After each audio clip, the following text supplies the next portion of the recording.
Gail sleepily entered the kitchen. I stood up and hugged my bride. I don't like getting up at 5 in the morning to be at work by 6:15 and drive 80 miles to a client. I'm sorry, darling, if I woke you up with noise. She answered me with a hug. I love you so much, Gail.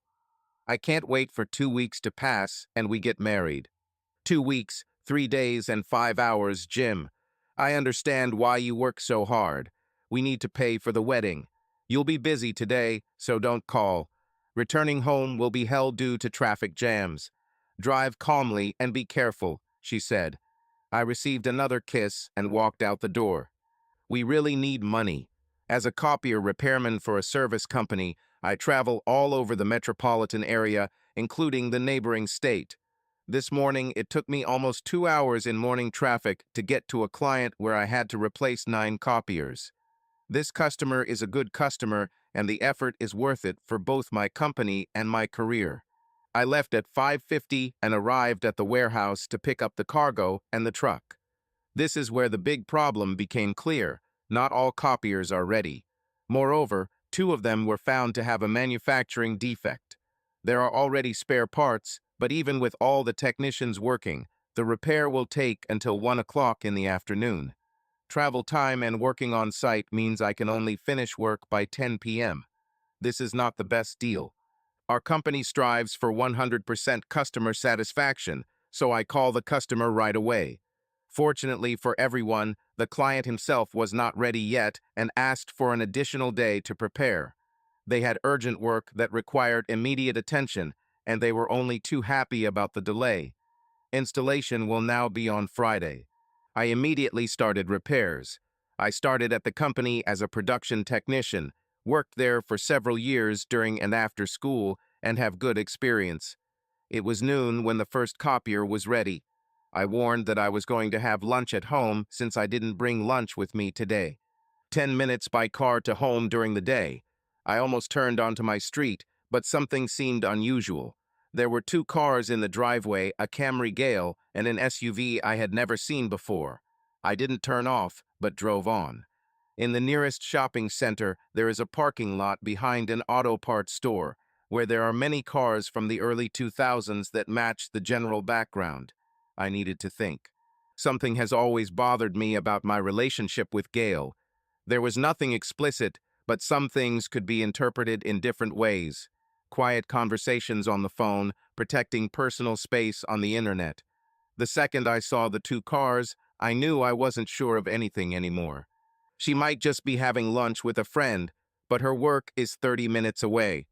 Perhaps she felt ill and one of her colleagues brought her home. She could take time off to prepare for the wedding. All this could have been harmless, and I could have made it all out of nothing. But it could have been worse. I was supposed to return home only after 8 in the evening, but I left before 6 in the morning. It is quite possible that she is now entertaining someone, be it a man or a woman. In any case, someone can build their marriage on this, but not me. I knew I had to sneak back into the house and find out. I cannot and do not want to live with someone, even with a loved one, if there are doubts about trust in our relationship. First of all, I turned off the sound on my phone and turned on the camera so it was ready. I went from the north side, since our house there is blocked by other houses, and no one from the inside could notice me. 5 minutes later, I reached the back door. I looked inside and immediately realized that it was all over. Music was playing loudly and her shirt, tie and skirt were strewn in the living room leading up to the stairs. It's over. My life just changed. The only excuse would be if there was another woman upstairs instead of Gail. But it was her bag, her clothes, lying on the floor next to someone's briefcase and trousers. I entered the house, shaking with anger. There was my baseball bat in the corner. I stopped, amazed that I had even thought about it, as if I might enjoy going to jail later. Not worth it. I don't want her anymore. No trust, no partnership, no love. This is not the kind of life I need. My phone is ready to record. I remembered that her phone is always in her bag.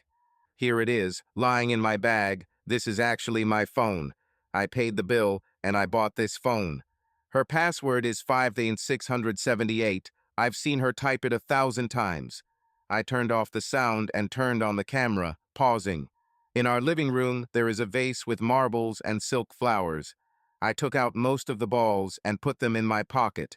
In case I am chased, it is not easy to escape on the marble surface. I used my home phone and called my cell phone. Now anyone who tries to call will hear a busy signal, and no outside calls will interfere. Before going upstairs, I looked into his briefcase. His phone was there, as well as his wallet. I'm lucky.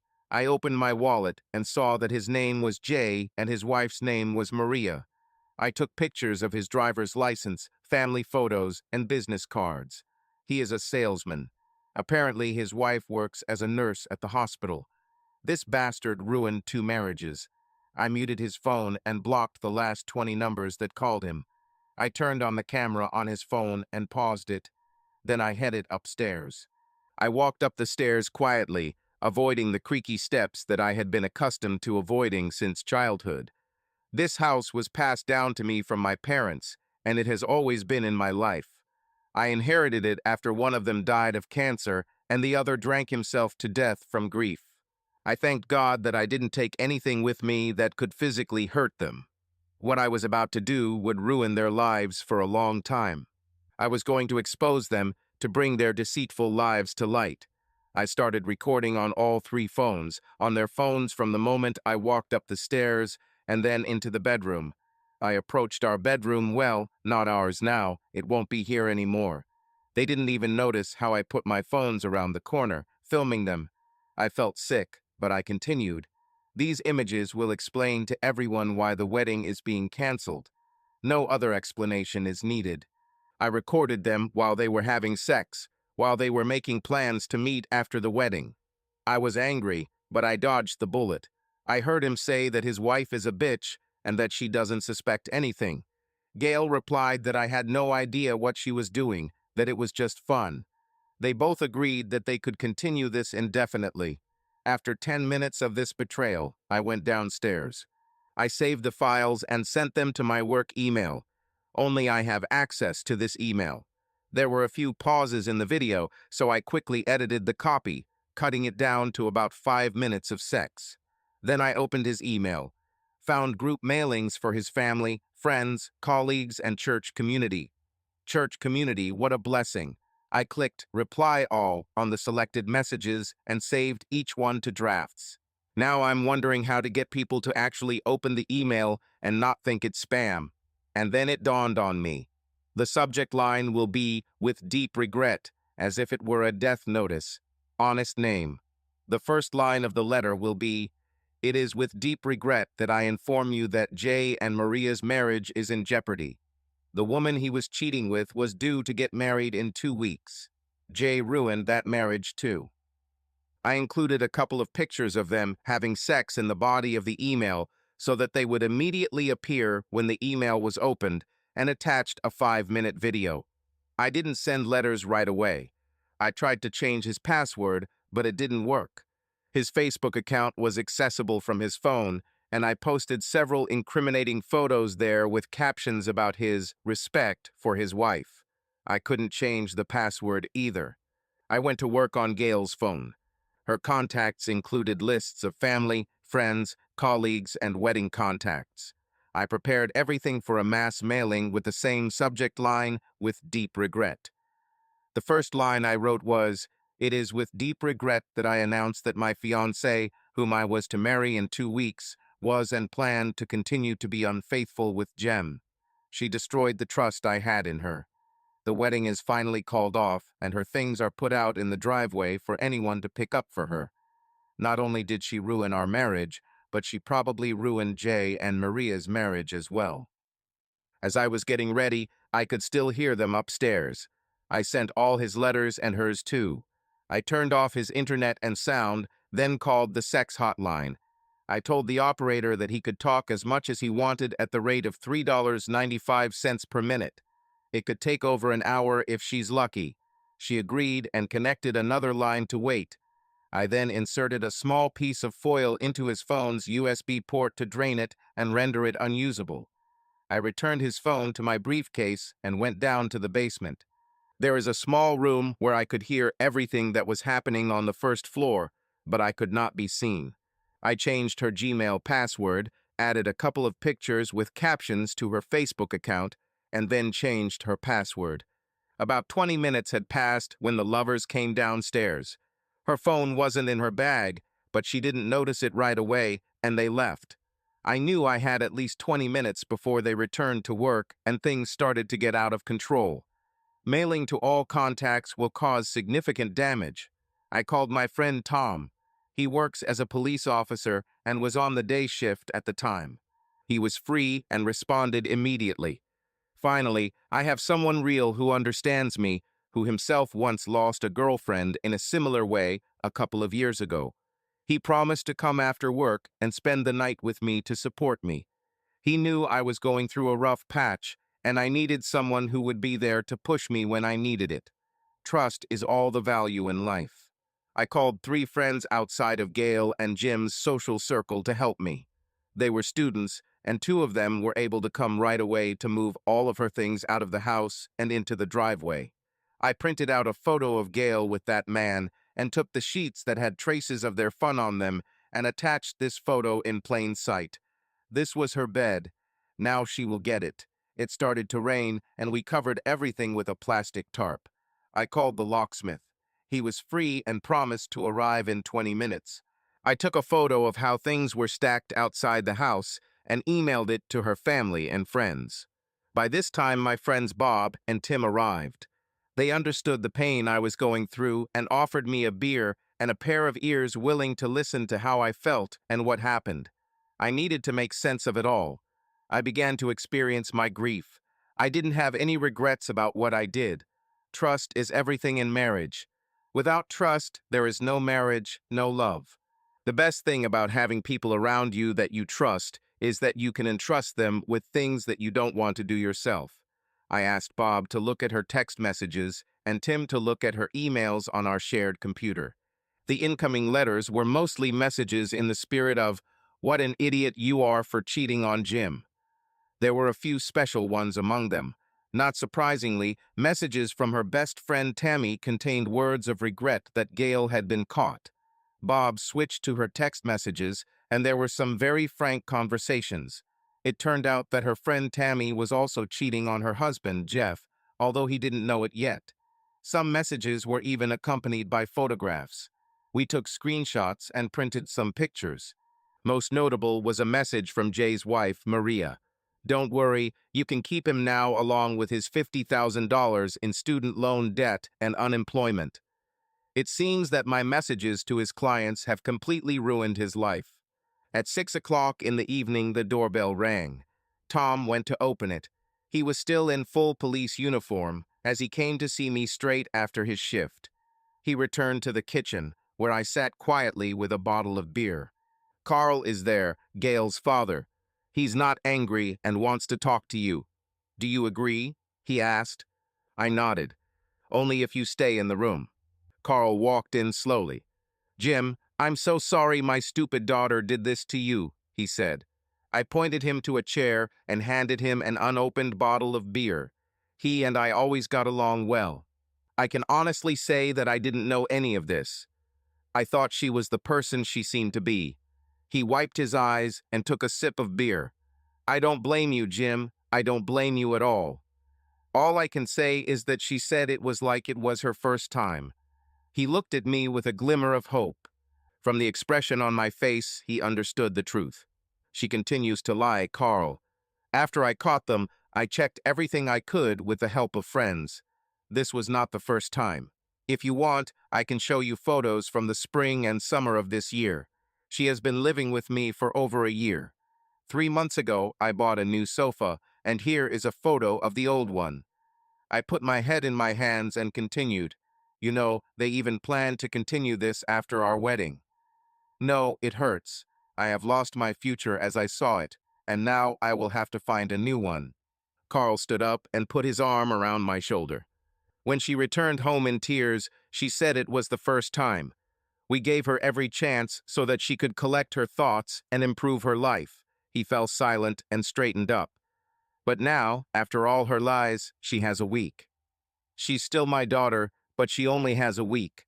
With these words, he headed towards the exit. I'll send people to pick up her things in an hour. In the meantime, can you print some photos of her with different dates? Maybe a copy of the entire video so I can show her and her mother. I'll pick up the stained sheets while I wait, he said. I nodded and he walked out the door. A couple of minutes later, I returned to the kitchen, where Carl was finishing his beer with Tom. I gave him everything he asked for. When he stood up to leave, I hugged him goodbye. We both cried. I lost my fiancé and perhaps the best father-in-law I could have had. He lost his daughter and almost his son-in-law. There are no winners in this situation. At about 7:30, Tom called me when he saw Carl's pickup truck pull into the driveway and two men get out of their cars, ready to help. Carl was not with them. The only person Tom and I knew was Jeff. They waved to us and began moving her belongings from under the plastic tarp and loading them into the pickup truck. A few minutes later, when they were done, they waved goodbye, but Tom came out and told Jeff that there was something else inside. I shouted from the house that everything was in the kitchen and asked him to come in. Tom gave him beer, he'll definitely need it. Jeff walked in and immediately knew what was happening. The laptop was open on the table and messages from the phone were visible in the message application. He froze, realizing what awaited him. An expression of pain appeared on his face and anxiety appeared on mine. Tom stood behind him as he sat down on a chair and said quietly, "It's about Tammy, isn't it?" We nodded. After I found Gail and Jem in my bed, my world turned upside down. Tom and a few trusted friends helped me sort through everything that was on her phone and computer. You know Tammy is her best friend. There was correspondence between them where they discussed what they were doing and with whom. There were even photographs there. If you want, you can watch it all. It was Dan, right? He asked, and I nodded. I suspected this for some time, but didn't want to find out anything. I hoped I would be proven wrong. He took another sip of beer and looked at me. Looks like I joined the same club, huh? I hope no one else gets into it.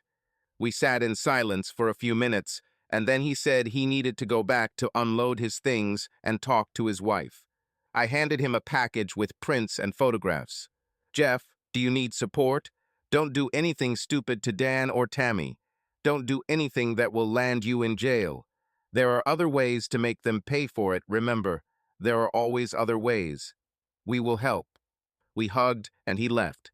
On Thursday morning, police knocked on the door. They were looking for Tammy, who had failed to show up for work, and were concerned that something might have happened to her. I said I didn't know anything, but asked to be kept informed. Before they left, someone received a call. They found her, she's home, alone and safe. It seems that all her clothes were ruined, all her equipment was destroyed, and she came out to the door with a torn blanket. Her husband packed his things and left last night. The windows in her car were broken, but the car is registered to her husband, and he has the right to dispose of his property. Thanks for your help. Towards noon, I heard another knock on the door. It was Gail's mother, Dot. I didn't invite her in. What do you need? I asked. Gail would like to say a few words to you. She will stay here on the street. Will you agree to listen to her? Does she have anything else to say? I answered. Please give this to her. We both know that you are a much better person than she is. Looking down the street, I saw Gail get out of the car. This time she was fully dressed. What a change from last time.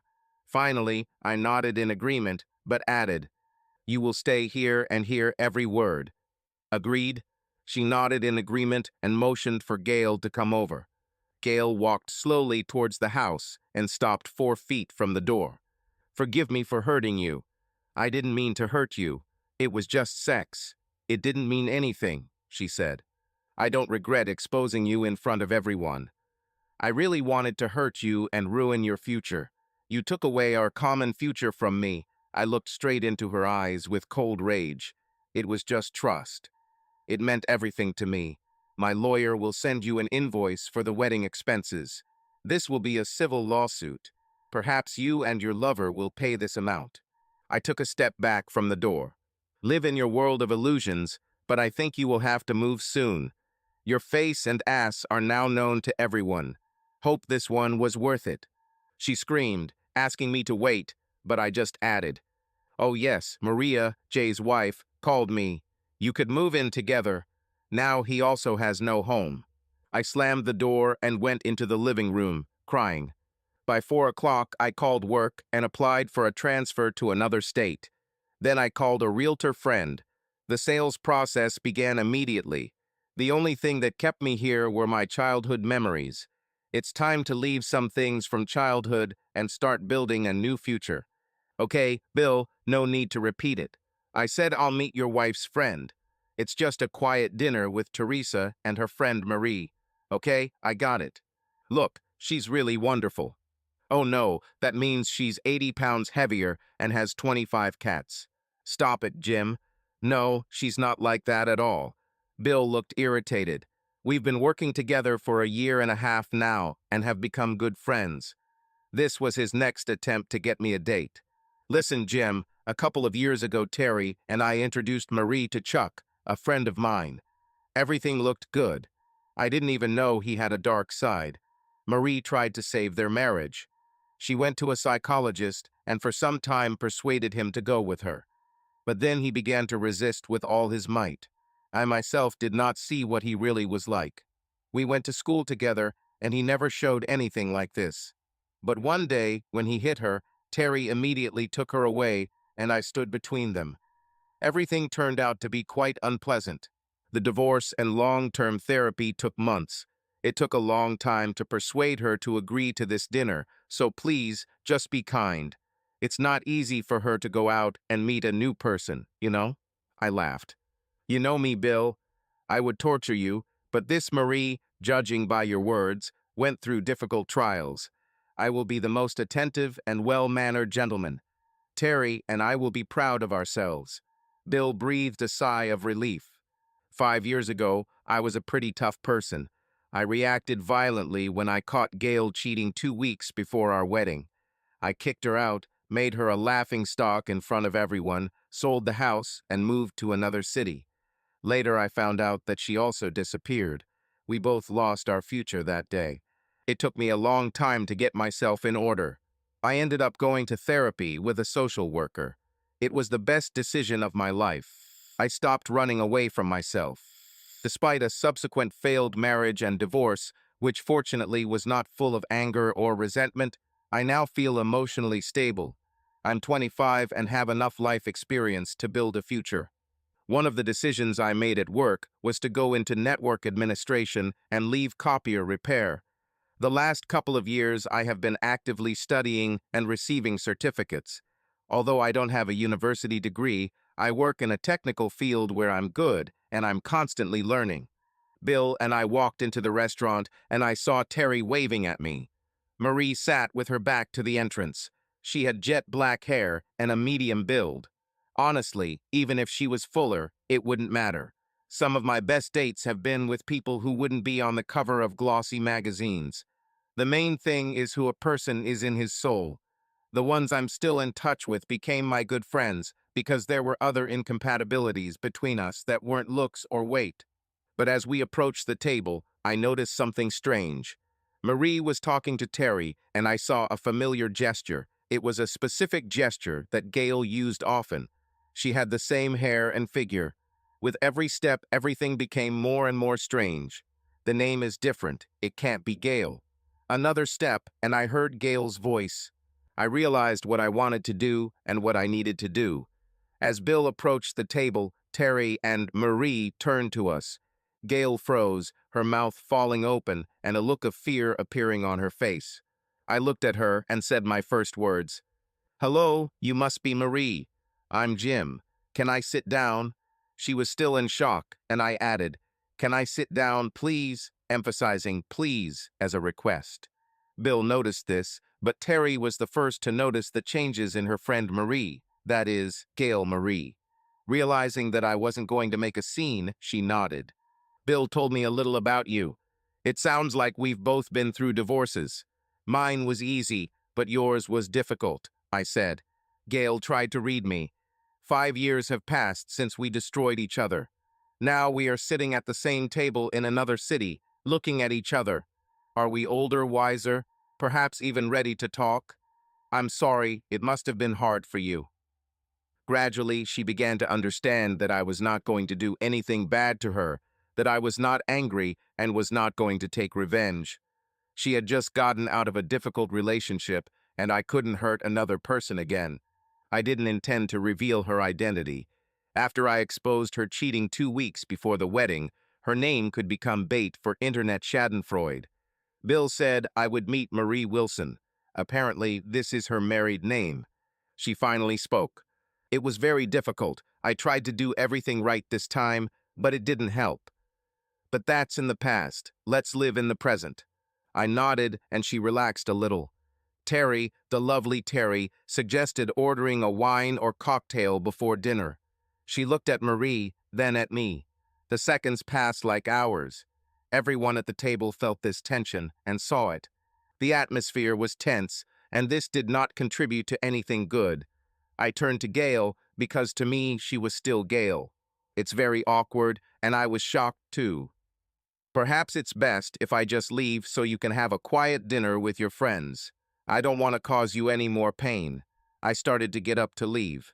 Stay, Jim. Please stay, Jim. She drew out the word, please, just as I did. It was a request, not an order. I stopped getting up and slowly sat back down. Terry, Bill, this is Jim. The same Jim from 5 years ago, she said. Bill and Terry's faces showed shock. We haven't seen each other for 5 years. This is the person to whom I told that my stupid betrayal was just sex, that it didn't mean anything. This is the man I betrayed, and 5 years later he sits in front of me, not wanting to cause me an ounce of pain. Terry and Bill were stunned. Gail shared her story with them. They knew about me, they knew what I did 5 years ago. And now they, without knowing it themselves, brought us together. Terry began to stutter. Bill just said that his friend is a system administrator named Jim. I didn't know. I'm so sorry, Marie. I didn't want to. Marie interrupted her. None of you, she looked at her friends, and you, she looked straight at me, knew about this. I think we're all adults now. We're here, it's dinner time. She looked at us. Would we all like to have dinner together, the 4 of us? I'm ready. Jim, are you ready to have dinner with us? Will you be comfortable? Without thinking for a second, I answered. Yes, I would really like to have dinner and talk a little, Marie. The others also nodded. Bill grabbed the wine list. This is a person who understands wine only by color, red, white, or pink. He probably knows pink best because of the large packages in the supermarket. How about Valpolicella? He said, having difficulty reading the title. Both Marie and I couldn't help but laugh. He just quickly read the first thing he saw, and I knew he would probably mispronounce any wine name except maybe MD 2020. Bill did his best to change the subject, and Marie took the lead, explaining. Bill, this is Valpolicella. Try it slowly, Valpolicella. This light wine, originally from northern and central Italy, is not as rich as southern varieties. Bill has always been a simple man. Always was, always will be. Straightforward, honest, salt of the earth. A wonderful person, a wonderful friend, but I couldn't resist prying at him. Bill, it looks like you've been a Pole all your life, right? He and I both laughed. An ethnic joke can only be appreciated by those who themselves belong to this nation, and I, too, was a Pole like him. Marie was a little surprised at first, but then she understood everything 2 Poles with a sense of humor were sitting in front of her. I took the list from his hands and handed it to Marie. Please choose something. I don't think Bill can do it. I chuckled and punched him lightly on the arm. Terry laughed, half because of Bill's nervousness and half because of her own laughter. Knowing both of us, Marie turned to me and asked what I would like.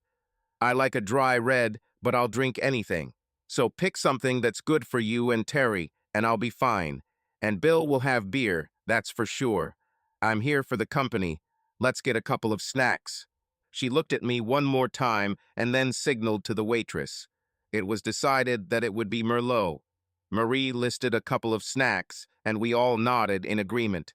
As the waitress left with our first order, Marie said to me, "I don't know if you've been here before, but this is a red meat place, so I chose the Merlot.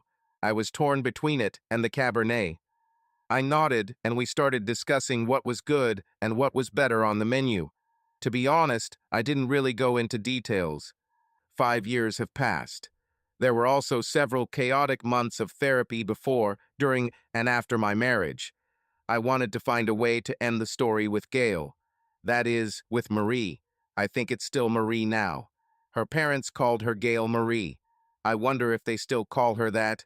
I got the feeling that Gail was part of the old gym, and Marie was needed to complete the story of the new gym. Hope dies last.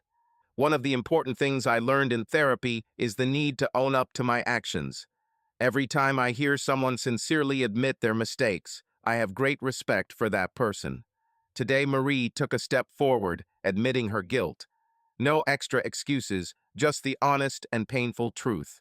At that moment, when I was already thinking about leaving, she said that she was stupid, that it was just sex, and that by doing this, she had caused me harm. A couple of years ago, I made the decision to be honest and accept the consequences. I'm not talking about hard truths, but about sincerity, caring honesty. Sometimes it was bad news, like when Charlene and I realized it wasn't going to work out. I put it into words, and it took us both a few weeks to agree that this was truly the end. I felt someone push my arm. It was Terry. "Have you already chosen what you will do?" The wine had already been brought, and a glass was waiting for me. Actually, no, I pretended to hide my immersion in the past. But I'm open to suggestions. I think I'm not too picky about food. Hey, I cook for myself, don't I? Terry and Bill laughed. Burnt sausages on the grill are the limit of my cooking skills, and also macaroni and cheese. I am very good at heating food in the microwave. And then Marie surprised me. "Why don't you order lamb? I haven't eaten lamb for 5 years." I nodded and then asked her what she was looking at. "Oh, I've already eaten duck, but I don't know. Maybe." And I suggested, "Beef medallions, these are just for you." She smiled. We haven't forgotten each other. After all, we were getting married and living quite frugally together, dreaming of a future when we could afford such dinners. She was still studying to be a nurse when it all ended. When we decided on the order, the awkwardness returned again. It was inevitable, so I asked Marie if she had completed her nursing training. This made her smile, and the tension eased a little. I was able to transfer to nursing school here in Milwaukee, and I was only 1 semester behind. I have an aunt and uncle who took me in while I found a couple roommates. The program was more rigorous, but we're working with living people, and they deserve better. I've been working for about 3.5 years now and have paid off all my student loans. I'm even starting to think about getting a master's degree part-time. I want to become a nurse practitioner. By the way, that's where I met Terry. We were roommates. She's been a good friend to me ever since. She looked at me and quietly added, like the sister I never had, "Marie, how are your parents doing?" She smiled. They are both retired and are slowly starting to get annoyed with each other. She laughed and I smiled. Actually, they should be here in a couple of weeks. They're going to Yellowstone and they're going to stay with me overnight there and back. We can hang out and they get a free place to stay. Bill looked a little puzzled. "Jim, you said your ex was Gail, and this is Marie." While Marie took a sip of wine, I gestured to her. This was Gail Marie Scalato. She has Italian roots on her father and something Eastern European on her mother, hence her beautiful dark hair and blue eyes. Terry looked at Marie and me. "You both want to be here, but I still don't understand. You talked so much about him, you should hate him, and he shouldn't want to communicate with you. Maybe I'm pushing a little, but why are you both here?" Then Marie answered, "We were young and, speaking for ourselves, immature." I intervened. "No, you speak for me too. I was young, wounded, and very immature. I did not physically harm anyone, but I am not proud of the way I acted. Now I understand that there are other, more reasonable ways to deal with this. Marie looked at me. Jim, you did what you had to do. I was a selfish and spoiled girl. We were planning to have children. Imagine what my cheating would have done to them. You saved those children because they didn't show up. I did the right thing. It was unpleasant, it was cruel, but I totally deserved it. You helped me grow up. Mary, I'm still sorry that I did this to you. We could have just broken up, and it would have been hard, but Jim, I was young and stupid, and at that moment the food arrived and the conversation stopped. We began to eat and quickly changed the subject, which brought obvious relief to Terry and Bill. I knew they understood that Marie and I needed to talk about this in private, not in front of them. I realized this and silently indicated later to Marie, and she nodded in response. With the arrival of food, the previous tension that had marred our evening began to fade into the past. I'll be honest if I say that there was still some inner unease, but overall the dinner was enjoyable for all four of us. At the end, we had decaf and biscotti for dessert. It was already approaching 9, and tomorrow was Thursday. We all had to get to work. Terry suggested calling it a night. She has always been the voice of reason. I looked at Marie and motioned for her to come closer. It's late today, but I think you and I have something to discuss and hear from each other. She nodded. Do you have time this weekend? Can we have dinner somewhere quiet and talk? Jim, I think we'll have to exchange numbers for this, won't we? I think you know by now that I don't bite, and I don't think you carry a gun in your purse. She looked at me with displeasure, but then realized that I was not serious. So we exchanged numbers. Bill brought me here from work and was going to take me back. Terry and Marie arrived in their cars. When I got into Bill's car, he immediately began. Why didn't you tell me about all this? We almost died today. Do you have any idea what awaits me at home after all this? In response, I just started laughing. Bill was angry at me for this at first, but then I laughed louder and louder until I finally burst into tears. Too much was kept inside, too much was touched and released. Bill stopped scolding me when he realized what was happening to me and pulled over to the side of the road. More than 10 minutes passed before I began to come to my senses. I felt empty. A good emptiness, not one that oppresses. Maybe it wasn't emptiness, but a feeling that a weight had finally been lifted from my shoulders. The only negative aspect was the flow of old feelings that came flooding back. Jim, we need to pick up your car and take it home. And then it's all back, it's all back.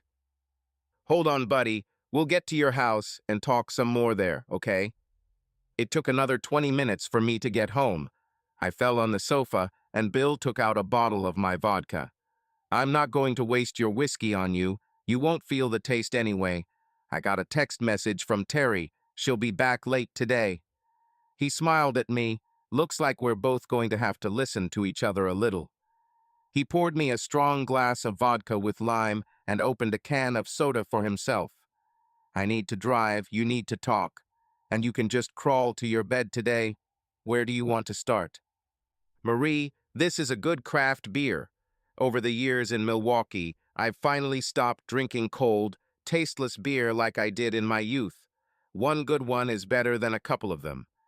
It's been a long road, Jim. I remember telling you that a little of the best is better than a lot of average. She immediately realized what she had said. That was my problem in Cincinnati, wasn't it? I didn't take my own advice, did I? We were both silent for several minutes. It was Saturday morning. Only 3 days had passed since fate brought us together again after 5 years, without a single communication and without even knowing that we had both moved to Milwaukee. Neither of us had an ending to that story. It took years of trying to come to terms with what happened and move on.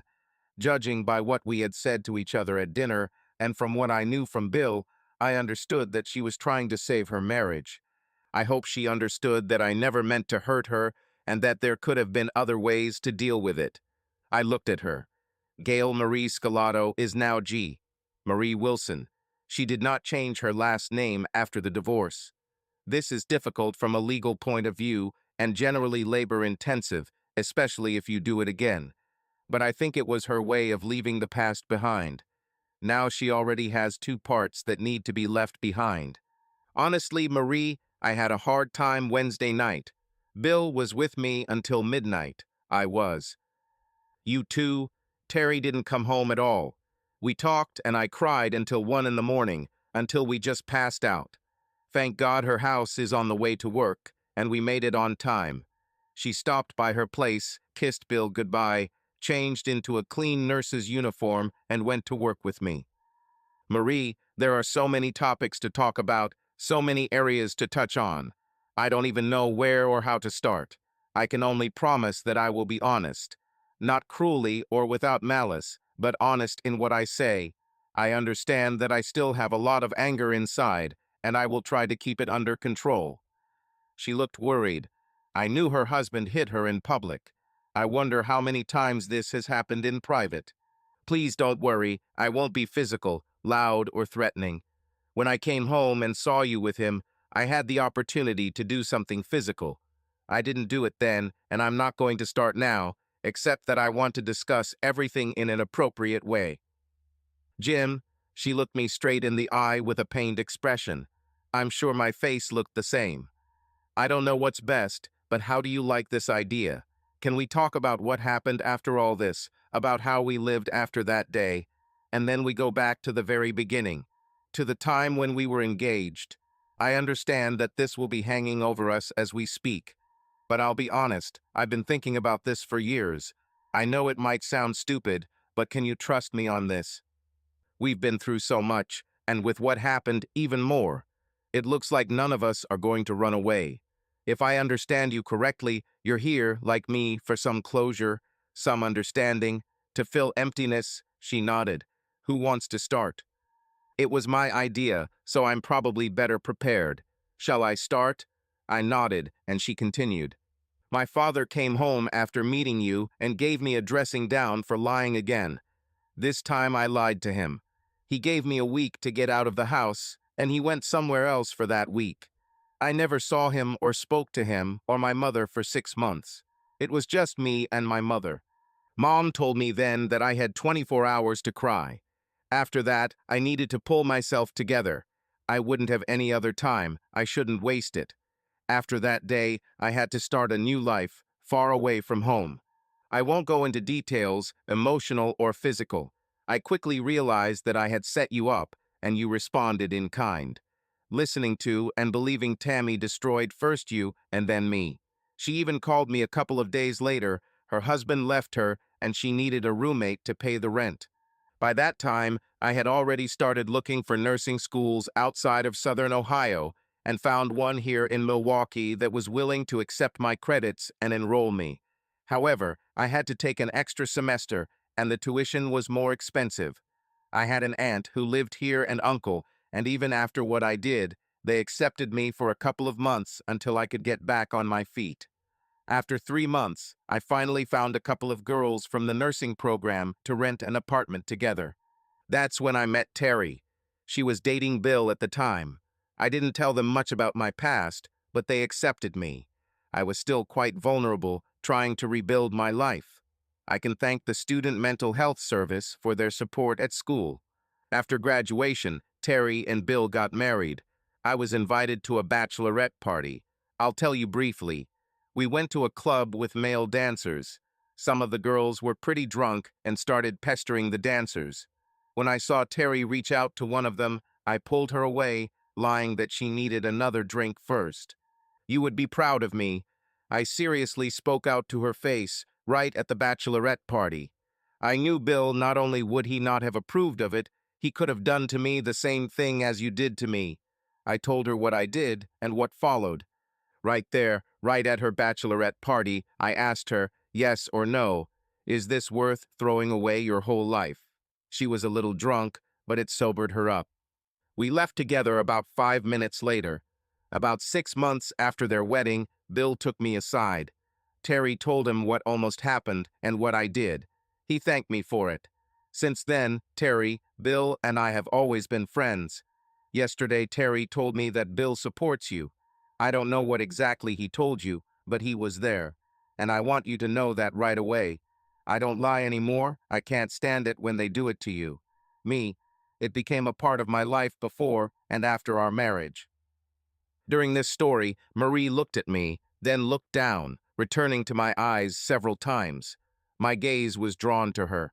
I saw how she perceived her actions, by the expression on her face, by the tone of her voice, by the way she lowered her eyes in especially difficult moments. She paused for a moment, straightening her posture to compose herself before the next painful confession. Marie, do you want to take a break? We have all the time we need. We're in no rush. No, Jim, I've thought about it many times over the past 5 years, and I have to say, I never thought I could. I always thought that even if I found you, you would reject me.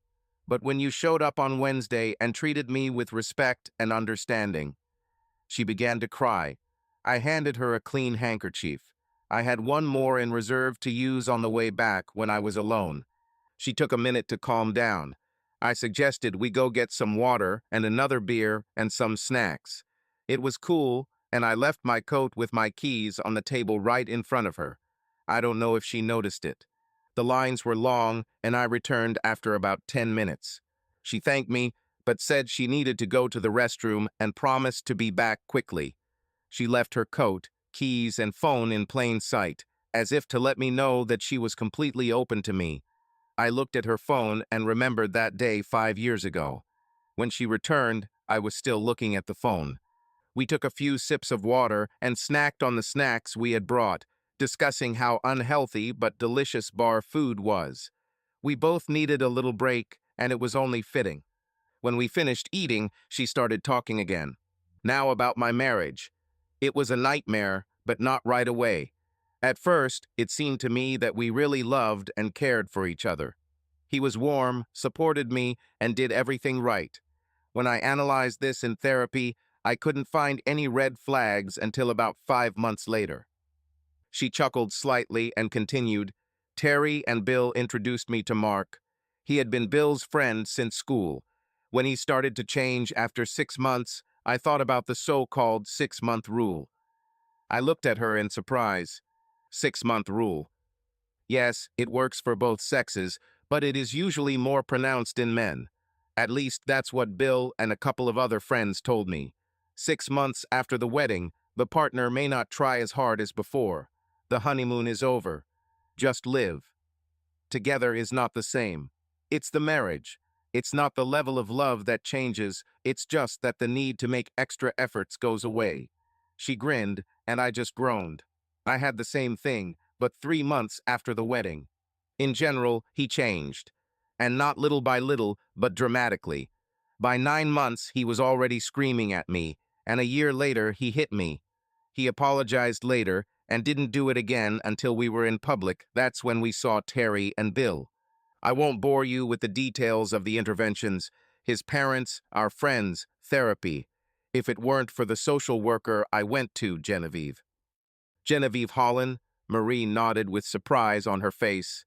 Is she still working for Van Buren? I remember she wanted to change offices. Do you know her too? She helped me start a new life. She supported me when I arrived in the city and then during and after the divorce. A wonderful person. You went to her, it turns out. Marie looked at me with some kind of expression in her eyes, as if she was remembering an old thought or memory.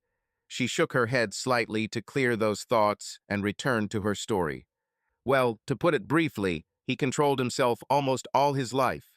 But in his marriage, he did not have enough personal space to hide his dark side. He needed drugs. In the sessions, I learned that he tried different drugs. The side effects were terrible. The few that really helped completely eliminated his sexual desire. In one of our last sessions, he said that it was better to be crazy with sex than crazy without it. And soon we filed for divorce.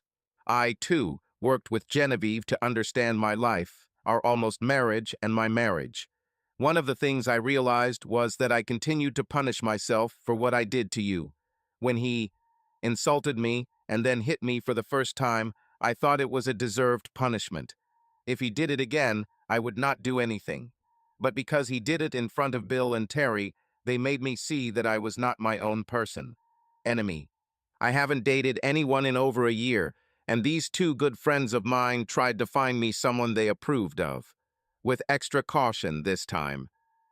She fell silent for a moment, an expression of real pain appearing on her face. I need to talk about how I cheated on you and thought it didn't mean anything. She said it with difficulty, bracing herself for the pain we both knew she would experience. When I said that it was just sex and meant nothing, I was telling you my truth.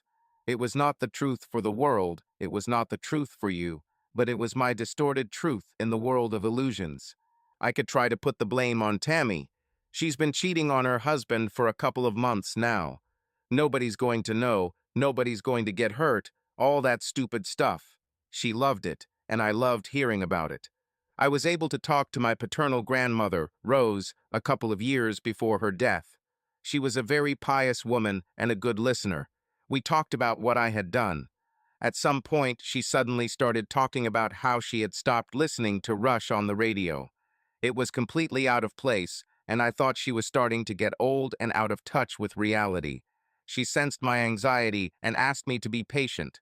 One day, my father, who is not really interested in politics, was at her house when Rush's broadcast began. While my grandmother was saying the rosary and listening to Rush, he asked her a question.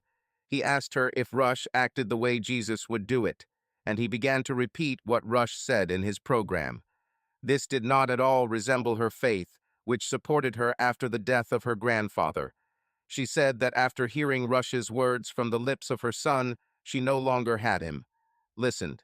She told me that it's easy to listen to people and do what pleases us without thinking about the consequences.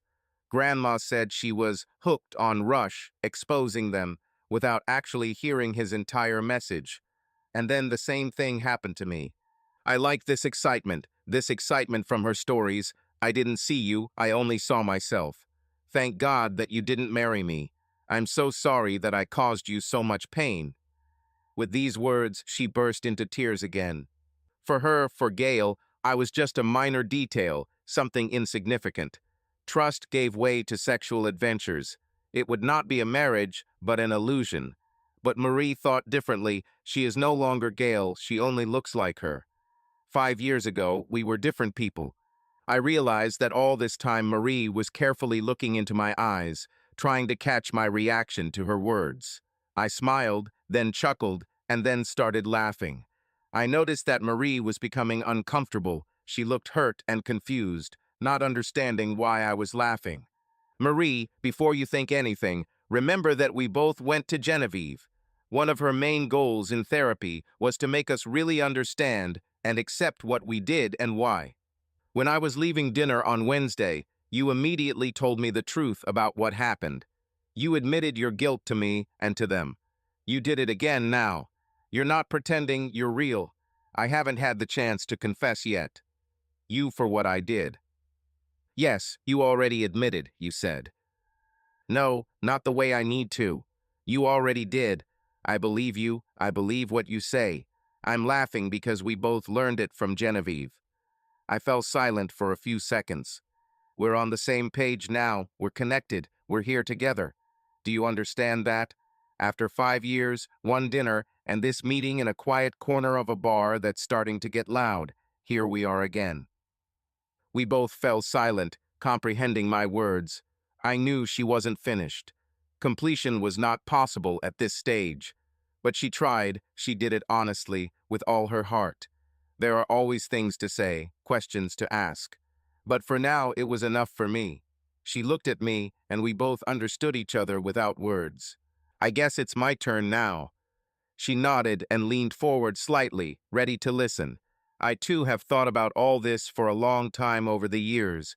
Maybe not as carefully as she did, but he still thought about it in the depths of his soul.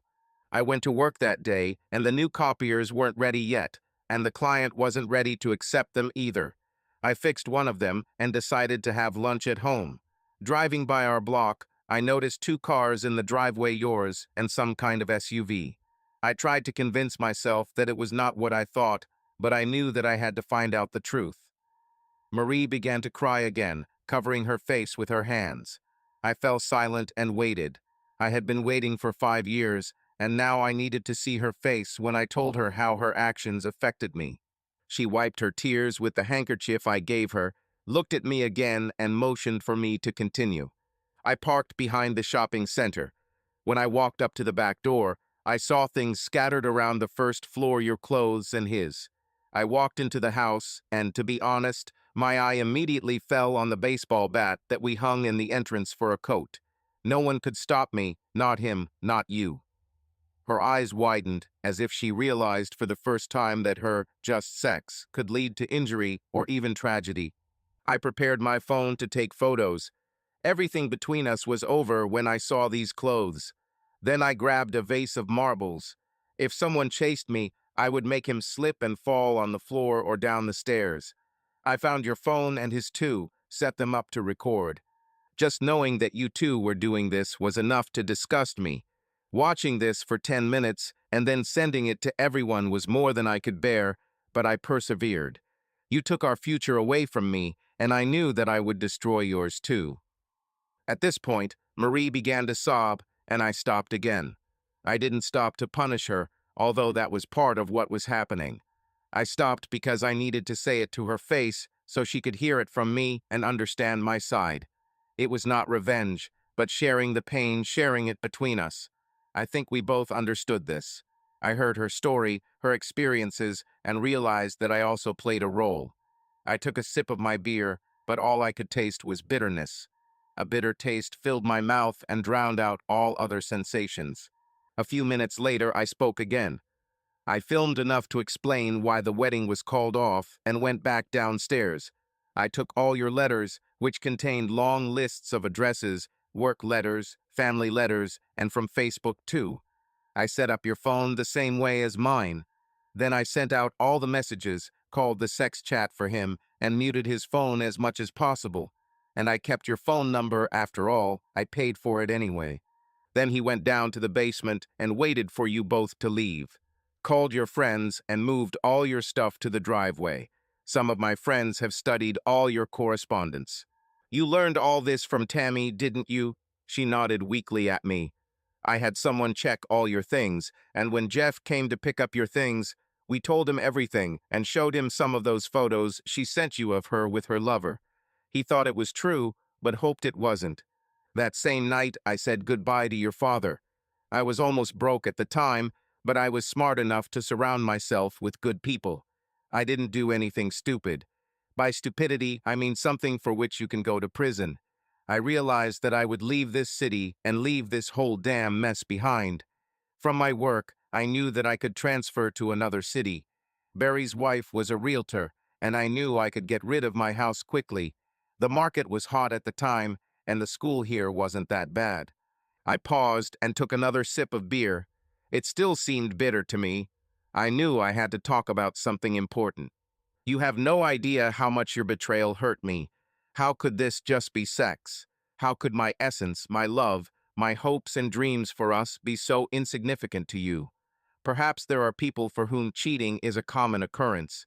But I live in a different world. I was left alone when I was 18 after my last parent died. I wanted to create a new life with someone who would always support me as I would support him.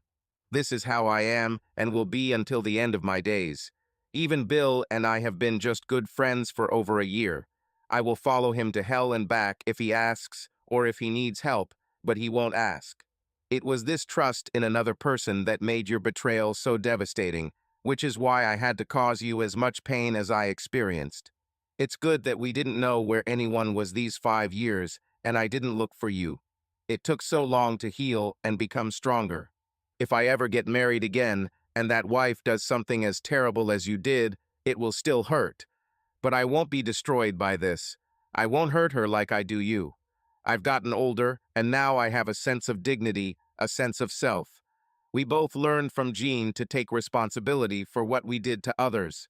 I know that I will never try to destroy another person again, no matter how badly he treats me. I fell silent and took another sip of beer. This time it already seemed delicious to me. I looked at Marie, and she wiped the tears from her eyes. She was still stunned, but she understood what I said, what I felt, and knew that she was the one who ruined our almost taken wedding. We sat in silence for several minutes, but chaos reigned inside me. The next day you came with your mother. You truly believed it was just sex. Were you really that superficial? She nodded. Yes, I was quite stupid and superficial. I never thought about the future, only about the present. I can't fix this, no way, it's impossible. Since then, I have done everything to become the most honest and decent person. It took me another 6 months to truly apologize to my parents. For a long time, they didn't even listen to me on the phone. I found out that they were supposed to be home one weekend, and I came to them at 7 in the morning. If I had found the bag and the ashes, I would have done that too. We talked until noon, and they accepted me back as a daughter. A year later, I wrote a heartfelt letter of apology to Jay's wife, Mary. I asked my father to deliver it to her.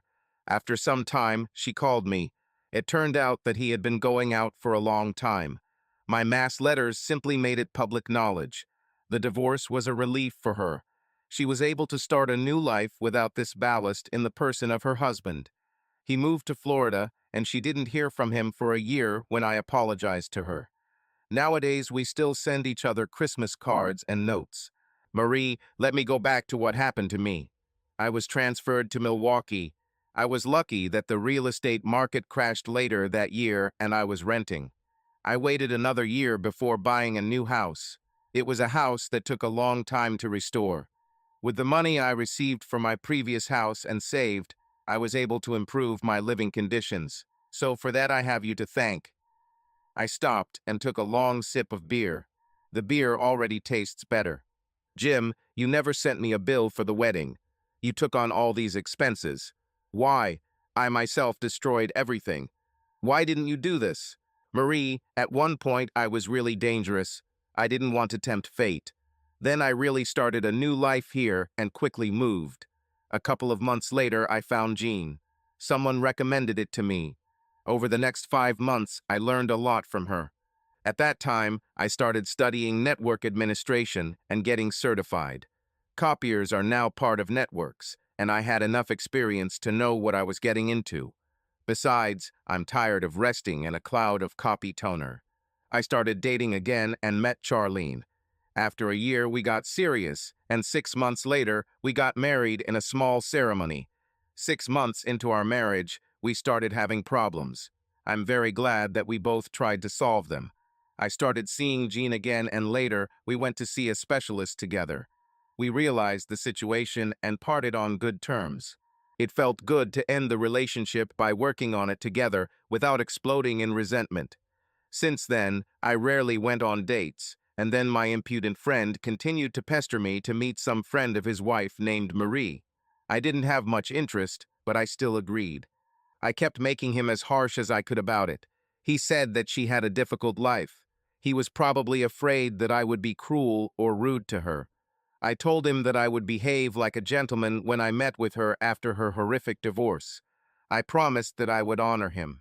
20 steps to the table, I saw you from behind. You were talking to Terry. At some point, you made a hand gesture, just like Gail had done. 5 steps away, I heard your voice. It was you. I had to be the first to approach and speak, so as not to destroy your image if you were trying to start all over again. The fear on your face when I approached was only slightly less than the fear that I myself experienced then. Then I asked if I could sit next to you, Marie, not Gail. After a couple of minutes, I realized that none of this was working and decided to leave. But you had other plans. The only thing that made me stay was that you took responsibility for your actions and immediately admitted it. I didn't even know you went to Jen's too. This confession opened the door. I had to admit what I did too. Looks like we both studied under the same master. I paused and took another sip of beer. This time it was absolutely delicious. Do you think I've lived up to Bill's trust? She nodded, but we both sat in silence. We were emotionally exhausted, like when I cried in the car last Wednesday night. Years of emotions had poured out, and now they had left us, leaving us with a feeling of relief and an emptiness inside. But this emptiness was fragile. The doorbell rang and Marie shouted from the kitchen, "Jim, it must be my parents. I'm just draining the pasta. Where is your colander? Tell me quickly, before I digest everything. As I walked toward the front door, I shouted, "On the wall next to the refrigerator, bottom cabinet, third door on the right." The bell rang again, and I opened the door. Dot and Carl, Marie's parents, stood on the threshold, a little tired and slightly mockingly smiling. "Well, come on in, give me your sweaters, and leave your luggage here for now. Sit down and relax. Those 2 hours during rush hour in Chicago must have been exhausting. Marie is cooking in the kitchen. What would you like to drink?" Dot hugged me tightly and said, "Jim, thank you so much for letting us sleep over. I love my daughter, but an air mattress in her small apartment is not the best thing for my bones. You are simply a savior." "Well, Dot, what would you like to drink before dinner? We have different wines, red, white, and rose, in a box and in a bottle, with a cork and with a screw cap." Marie shouted from the kitchen, "Mom, come here. Also, I need help with the main course. All drinks should be here." Then Carl came up to me and hugged me tightly. "Long time no see, Jim. It seems like a lifetime has passed." It was great to have dinner with these people again. They are good people, and I really miss them. "What should I pour you? There's wine and beer in the kitchen, and I'll happily go through all the hoops to get it, but the stronger stuff is only 10 feet away, and I've just filled the bucket with ice. Should I pour some Templeton rye before dinner? We still have a long way to go, so you can relax." You directly read my thoughts. Retirement is one thing, but spending hours in traffic on weekends just isn't for me. Will you keep me company with 2 fingers? I looked towards the kitchen and noticed that we still had about 20 minutes until it was ready. I just looked, and we have about 30 minutes. This is Marie's first time cooking here, and she doesn't know where everything is. Thank you again for allowing us to have dinner here and stay the night. She has such a small apartment and kitchen. Her stove is the size of a small camping stove, and Dot has a hard time getting up from the air mattress on the floor. I didn't see Marie for a couple of weeks after we sat down and discussed everything. Our friends, Bill and Terry, invited us both to dinner. This time, the situation was less tense. We both laughed. Marie was honest and open with her parents, and I knew that she told them everything. At dinner, she told me that you were going on a 3-week trip across the West and planned to stay with her overnight in both directions. She later mentioned that she wanted to borrow an air mattress pump from Terry. That's when I learned that you would be sleeping on the floor. I wanted to see you both, so I offered to stay with you. I myself come to Cincinnati once a year to visit my parents' graves and spend the night with my aunt and uncle.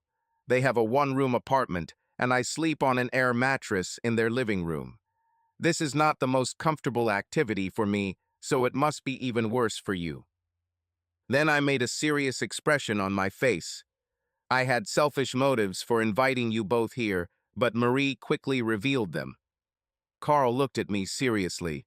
I knew she'd have to cook here, and I figured I'd have all the leftovers. He grinned and raised a toast. "Carl, Gail Marie has always been a great cook, and I never became a master at it. I love good food, but I will never be passionate enough about cooking to take it seriously." But she immediately took revenge on me. She asked how clean my house was, and I said everything was cleaned. Then she asked if it was clean enough for her mom or just for me. She caught me right away. All I've done for the past year has been regular cleaning. I haven't done a spring cleaning since Charlene left after her divorce. I had to spend 3 days cleaning up before arriving. When Marie came here for the first time today, she approved of my work. Carl laughed. "This is good. You can't imagine how long I would have to listen to this if it was dirty, but you know that yourself." Then he raised his empty glass for a refill. Mine was empty too, but I only poured 1 finger of whiskey. "It's better to slow down so you don't get into trouble." He nodded in agreement. "I only planned to have dinner with you and then disappear so you could spend time with Marie. You need that quiet time together. I'll be back later in the evening." "Don't even think about it. This is your home, we are your guests, and don't you dare disappear. We also have something to talk about. Plus, while we were stuck in traffic in downtown Chicago, Gail Marie told us that she had to get up early tomorrow morning. The regular head nurse will be absent due to a death in the family and must replace her. She probably forgot to tell you about it. It was a crazy day at work. No, stay and communicate with us all. Carl and I had been talking for about 25 minutes when a shout came from the kitchen.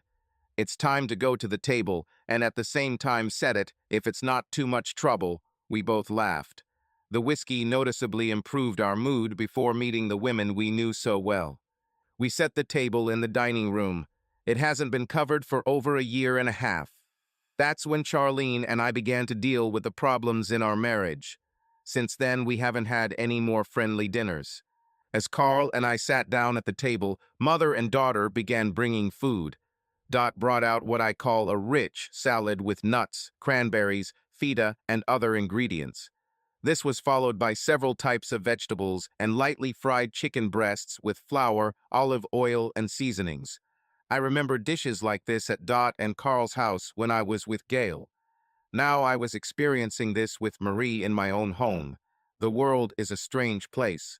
The best thing about this dinner was that it passed without tension, without hidden reproaches. I always got along well with my once future father-in-law and mother-in-law. We were all truly happy to see each other. All conversations were lively and warm. We knew each other's boundaries, but were grateful to be together again. It was a typical dinner for the four of us, only 5 years later. When it was time for dessert, Carl excused himself and went into the living room. He returned with a bottle of grappa. It was always his tradition to add a little grappa to his espresso after dinner, and this evening was no exception. Her taste was as always strong, thorough, and unusual. Italian moonshine with a strong aroma. It was already about 9:30, and Marie excused herself, saying that she had to leave. She wanted to help with the cleaning, but her mother insisted on doing it herself and putting everything back in place under my guidance. Saturday would come all too soon, and Marie said goodbye to her parents, hugged them, thanked me, and said good night, and then left. Dot asked Carl to distract me for 15 minutes while she started cleaning up. But I didn't want to leave all the work to her and offered to help so we could finish faster. It took the three of us less than 10 minutes to clean up and wash all the dishes. Then Dot said she'd like to try some of that rye whiskey. I took 3 clean glasses, rye whiskey, and some bourbon, and we moved into the living room, where it was most comfortable. Well, Carl, how are you feeling about retirement? Well, it's better than getting up and going to work. But to be honest, work gives money, and without it, we live modestly, as always. So we will live like this until we go to the next world. Thank you for offering up your guest bedroom for the night. And you are both invited here again when you return home. Okay, Jim, but on one condition, I will be in charge of the barbecue. You bring the grill and charcoal, and I'll cook some ribs with garlic and onion salt that will send you to heaven. Carl, this is Wisconsin. I'll also bring sausages. This is required by law. I remember your BBQ ribs. No sauce. I still dream about them sometimes. Consider it a deal if I bring beer and whiskey. Sold. Sorry, gentlemen, but as the only woman in this meeting, I would like to do my part. She paused, and we laughed.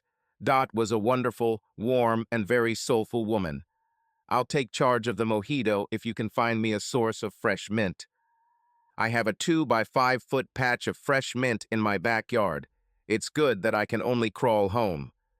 We talked for about another hour. At one point, I mentioned that Marie had told me that she hadn't spoken to Carl or Dot in 6 months. Jim, you probably don't know the whole Gail Marie story, Carl began. After I scolded her, I went to my sister, who lives in Milwaukee.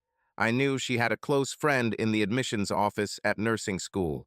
I begged and persuaded my sister to talk to this woman. We received her certificates and learned that she could be accepted. My sister agreed to house her until she found roommates. When you revealed her, you showed us that the princess we raised would not be able to cope with life. She needed to learn to stand on her own 2 feet, to be responsible. We couldn't leave her, but we could create conditions so that she could understand what it was like to live on her own. And we did it. My sister called us first daily, and then once every couple of weeks, telling us about her progress. 6 months later, Gail Marie showed up on our doorstep. This was not the same girl we saw before. We saw a woman who was growing up quickly. It was hard not only for her, but also for us. Jim, you were the one who helped her find her footing. We really hoped that your presence would correct what we had done wrong in her upbringing. And then she ruined everything.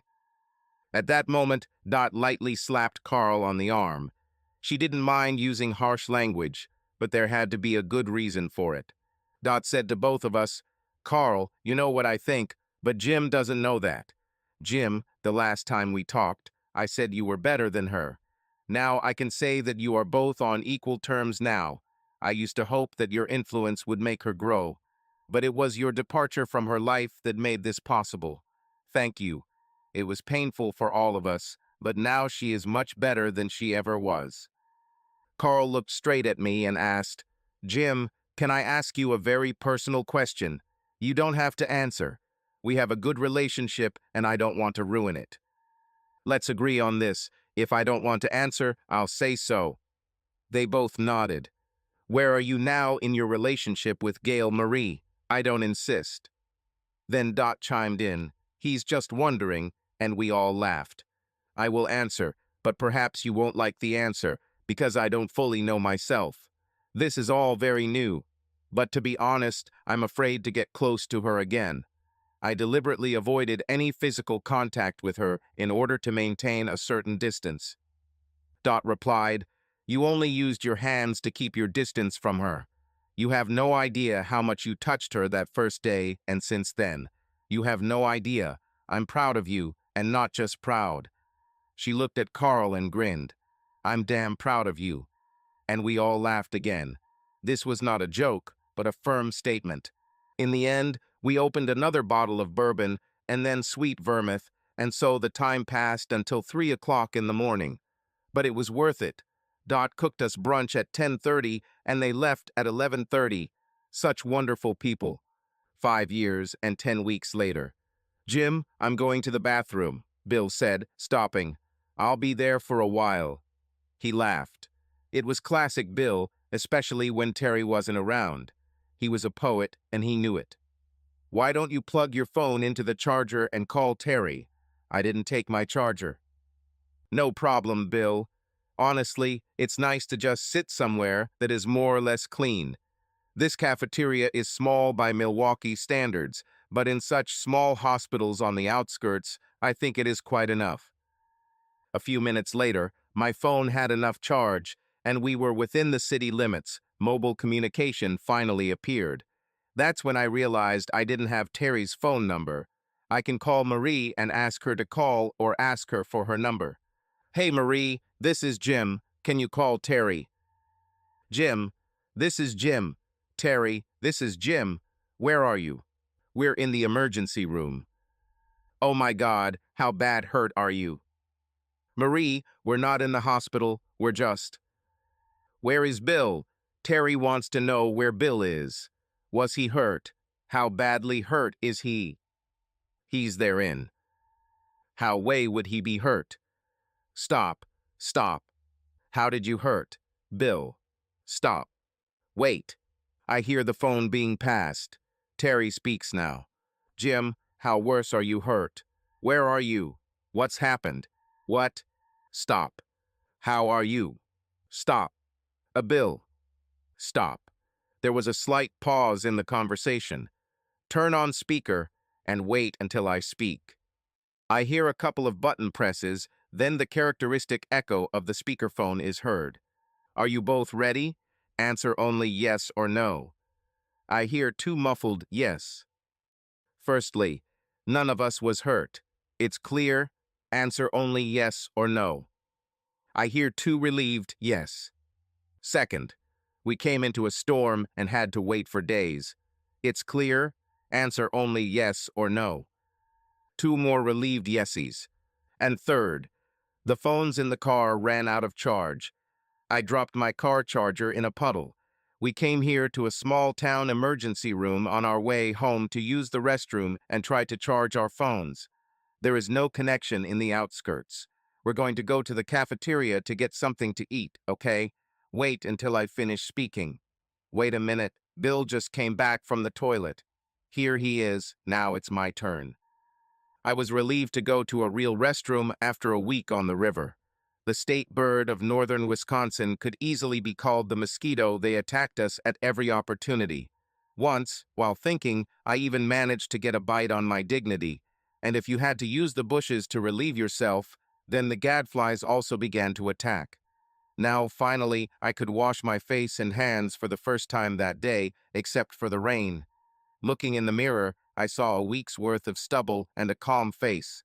A week on the waters of Flambeau helped me find peace of mind, and the time spent there with a friend who knows how to listen and sometimes ask difficult questions is priceless. When I returned from the toilet, Bill was ready to leave. We are ordered to proceed straight home. Bill, you can drop me off at my house, and I'll pick up my things tomorrow. I dream of a long hot shower, then a good steak, and a tall glass of stout waiting for me in the refrigerator. Maybe you didn't hear me. I said we would go straight home. We won't stop anywhere along the way and won't get paid $200 for it. Unless we want to go to a funeral, either mine or yours, or most likely both. I have a feeling we will face a slow and painful death if we don't do this. He put his hand on my shoulder and softly added, during that storm, while we were sitting in a tent and could not move further, a powerful tornado occurred in our area. We were almost 30 hours late and were already considered missing. They thought we were dead. We need to go home. Understood? I nodded, and everything immediately fell into place. The cafeteria closes in a few minutes. You take the coffee, and I'll get something to eat that isn't dried or dipped. We have another 3 hours on the road. I feel like they won't care that we haven't showered or shaved in a week. I've already been buzzing your ears about Marie. Can you handle another hour? Jim, that's what friends are for. But now you owe me a bottle of cognac. Poles love cognac. Bill, only if it's a liter bottle and we empty it together. We laughed, and I continued on to the next stage of a long journey that began over 5 years ago. It's been 10 weeks since Marie came back into my life, and it's been a rough few weeks. Hard in a good way, sometimes. Maybe, sometimes. This long-planned canoe fishing trip with Bill in the shallow waters of northwestern Wisconsin was supposed to be an opportunity to get away from it all. But I brought all this with me, and Bill listened to everything I had accumulated several times. I owe him more than just a bottle of good cognac for what he did for me. Even a box of the best cognac would not be enough gratitude. Marie and I spent these 10 weeks circling each other. None of us dared to take a step either to separate or to become closer. Both options seemed scary. 5 years apart, both of us had marriages and divorces during that time, and neither of us had dated anyone else for a year. Her parents came to town twice and stayed with me because I offered them a spare bedroom. While Marie was at work, I learned from them all about what she had achieved, about the things that she was proud of, but did not tell me about them. And I was afraid. I was just damn afraid to either stay or leave. This trip was supposed to be a week in a canoe with fishing and a break from all thoughts. But I brought all my thoughts with me, and Bill heard them all, several times. For this, I owe him more than a bottle of good cognac. What he did for me deserves a box of the best. It was already 2 o'clock in the morning when we finally arrived at Bill and Terry's house. All the windows were lit, and both women came out to the car as soon as we arrived. Bill and I had to drive with the windows slightly open on a cold night. We smelled quite strongly. As he got out of the car, Bill received a big hug and a joyful squeal. I saw the relief on Terry's face. Marie looked at me with caution, not knowing what to do. When you decide, do it. Bill and I skipped our traditional post-hike sauna session. In the steam room above the lake, we usually washed off the dirt and sweat, and then, gathering our courage, we jumped into the cold lake. You had to run along the pier and just jump. If you stop, you may be afraid of the icy shock, and never decide to freshen up again and take a plunge again. You might miss the moment. I quickly walked up to Marie and hugged her, as if our whole world was in this hug. The first hug in more than 5 years. She hugged me back and literally melted in my arms. I think we were both sobbing quietly. For the last 3 hours I had been aware that I could lose her again, and it was more than I could bear. I knew I didn't want to relive the last 5 years again. When we entered the house, we were immediately handed a bottle of cold beer and a large sausage in a small bun. It was tough because we were hungry, thirsty, and exhausted, and also lonely. A week in a canoe surrounded by water, wildlife, and no gadgets slows down the flow of life. Gradually, the background noises subside, and you begin to hear what is happening inside you. I felt as if I had returned from a pilgrimage. 15 minutes later, when the beer and sausage were finished, Terry took Bill to the shower. I shouted that steel wool sponges and powder would work great for him. Bill didn't hear, but Terry replied that she already had steel wool, sandpaper, and paint remover ready, and so I was left alone with Marie.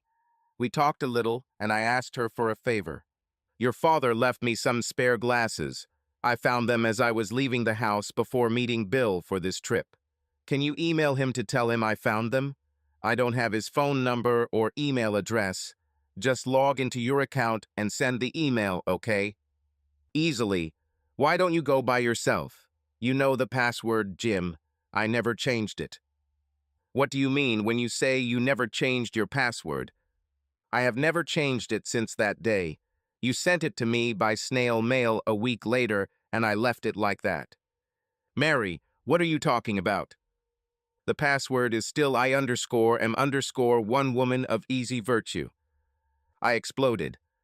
Damn it, Marie, what's wrong with you? Why didn't you change it right away? More than 5 years have passed. You managed to get married and get divorced. Life goes on. Why?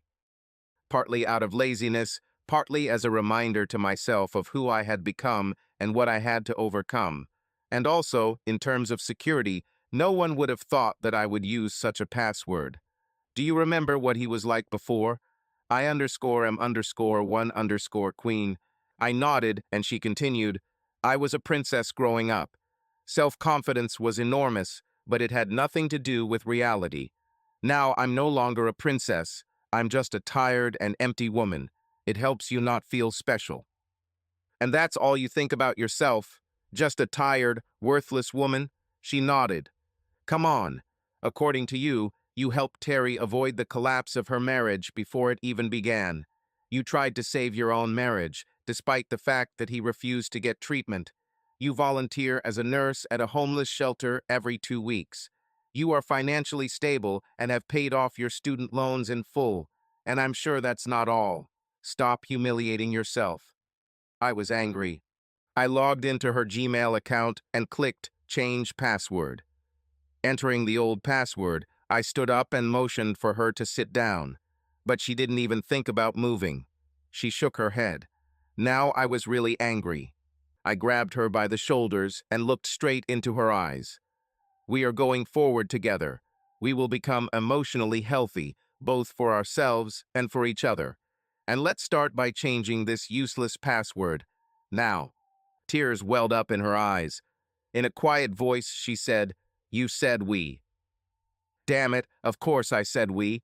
I think it'll be us, until one of us decides that's not the case anymore. And if this happens, we will talk about it so that no one has sudden blows. We will be healthy with each other. So sit here so we can move on and discuss everything else we need to discuss. She looked at me with hope and fear in her eyes. I hugged her. A week-long hike without a shower, clothes that smelled of swamp mud, mosquito spray instead of cologne, and I hugged her, and she hugged me back. It's like jumping off a pier into the water. Are you sure about this, Jim? You are sure.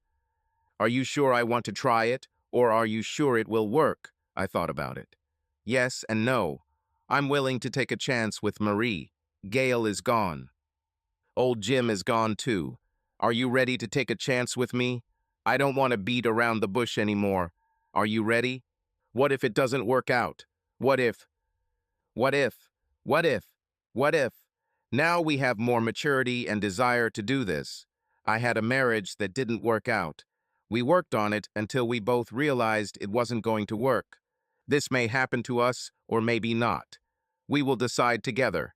Are you ready or do you need to think? We will move at the pace we need. We will make decisions together. She pulled my head towards her and kissed me, wrapping her arms around me. She held me for what seemed like an eternity, although in reality only a few minutes had passed. When we opened our arms, I joked, "So that was a yes," and she hit me lightly on the arm, but hurt my arm. After 100 miles in the canoe and carrying 80 pounds of gear, my arms were stronger than ever. Listen, Marie, I need more than just a shower. Let's leave the rest for tomorrow. I need a shower and good rest. You too.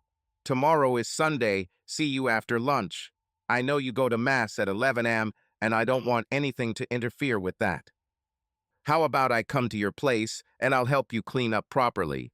You are unlikely to be able to do everything yourself and become completely clean. I've been waiting for this for a long time. And you can come back for your equipment tomorrow. Let's start things off right. She told me to get into her car and hold the doors open until she started the engine and opened the windows. I heard her knock on the bathroom door as I was leaving. She walked up to the car, grinning. So, what happened? I'll just say, I think I didn't disturb them much.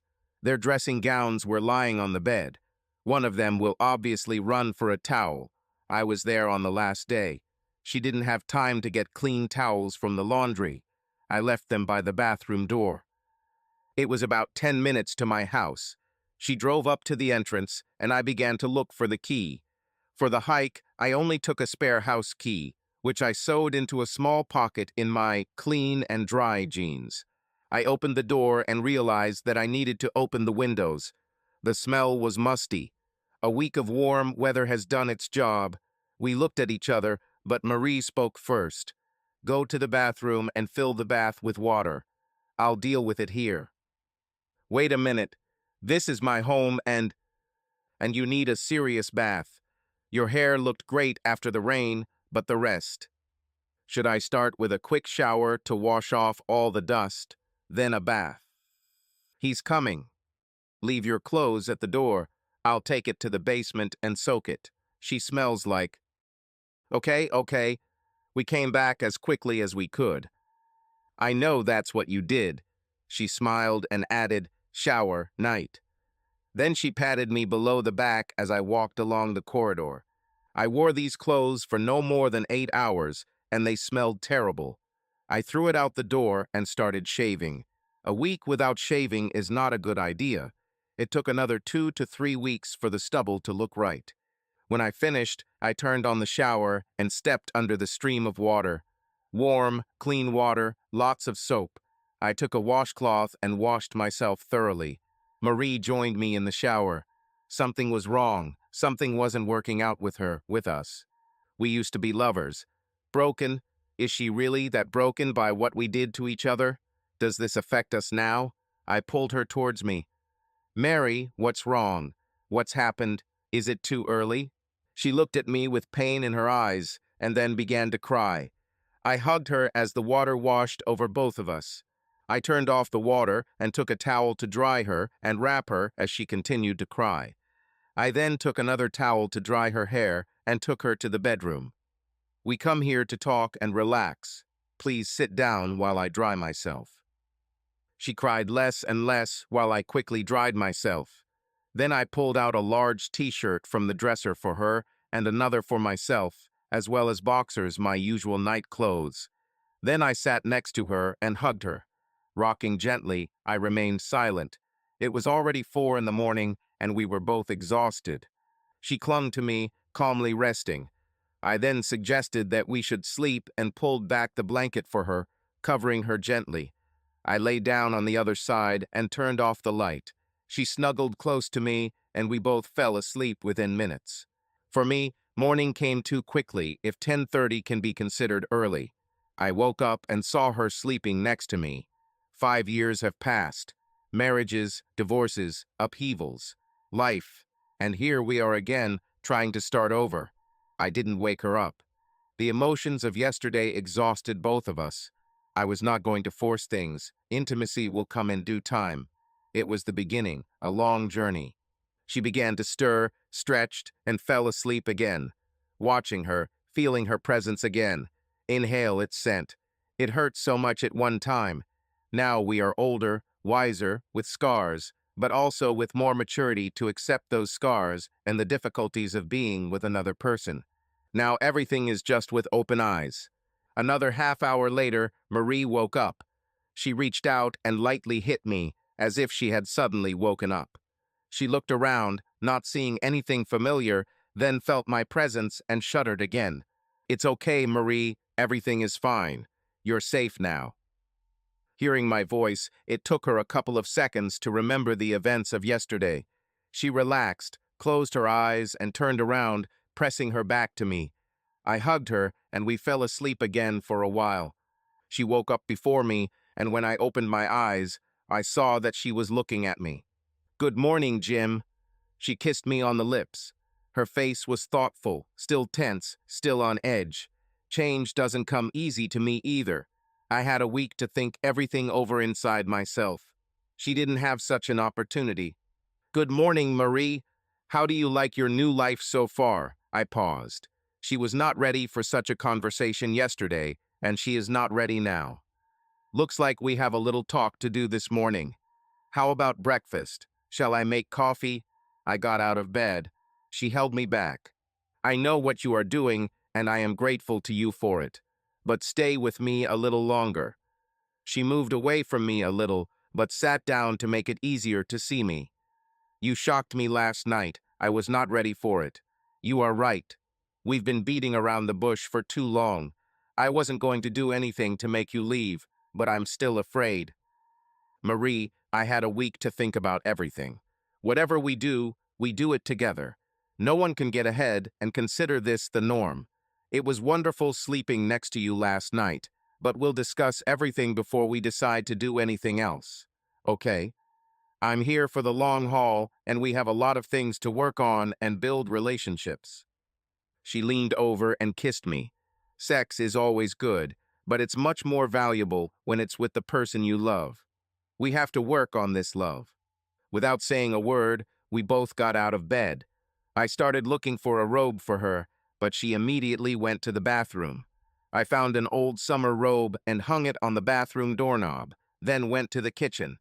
I started making coffee and looked in the refrigerator to look for something for breakfast. Then I remembered that before the trip I cleaned everything there. So, coffee, and then we can go have breakfast somewhere. At that moment, Marie entered the kitchen. She wasn't wearing a robe, nor was I wearing a loose t-shirt. "I need to take a shower. Would you like to rub my back in a few minutes?" "Not necessarily, Marie. I don't feel." "It's been a long time, Jim. A very long time. I think we should try. We both waited a long time." Then she turned around and went to the bathroom, stopping at the threshold of the kitchen. Looking over her shoulder, her gaze said that this was her own desire. I heard her turn on the water and step into the shower.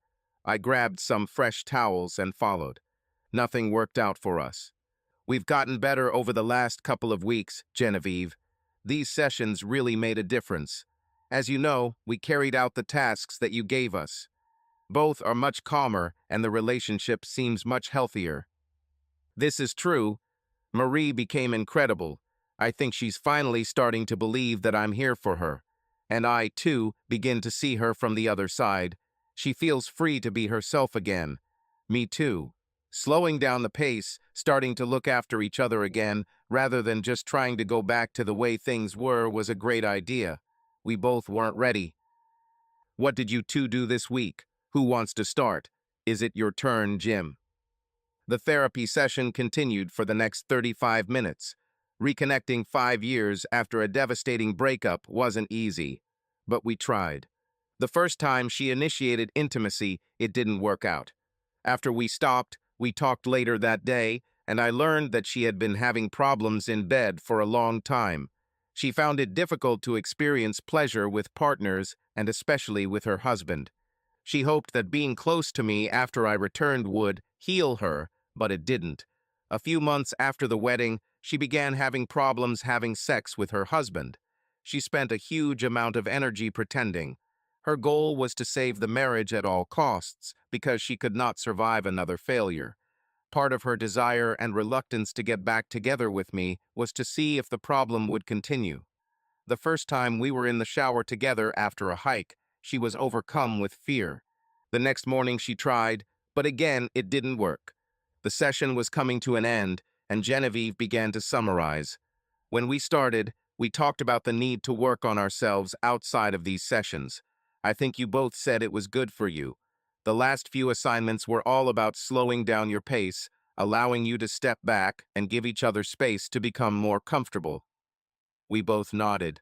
We didn't try to make love again, but moved on to more natural, non-sexual expressions of affection. I never realized before how important simple touches are in a relationship. Genevieve continued. This week's assignment will be much more difficult. Each of you needs to determine what you personally lack right now. I'm not talking about intimacy, but about emotional things that are missing or that don't seem quite right. And like I said, be kind to yourself and move slowly. You both have a lot of issues to work on, and it will take time. After the sessions, Marie and I always found a quiet place to discuss what the meeting meant to us. When we were together 5 years ago, we didn't even realize what problems we had. We were, frankly, pretty bad communicators. She expected me to read her mind. When she did something that really made me angry, I would withdraw into myself until she got it. As I already said, our communication was poor then. In individual consultations over these 5 years, we both touched on this problem in one way or another.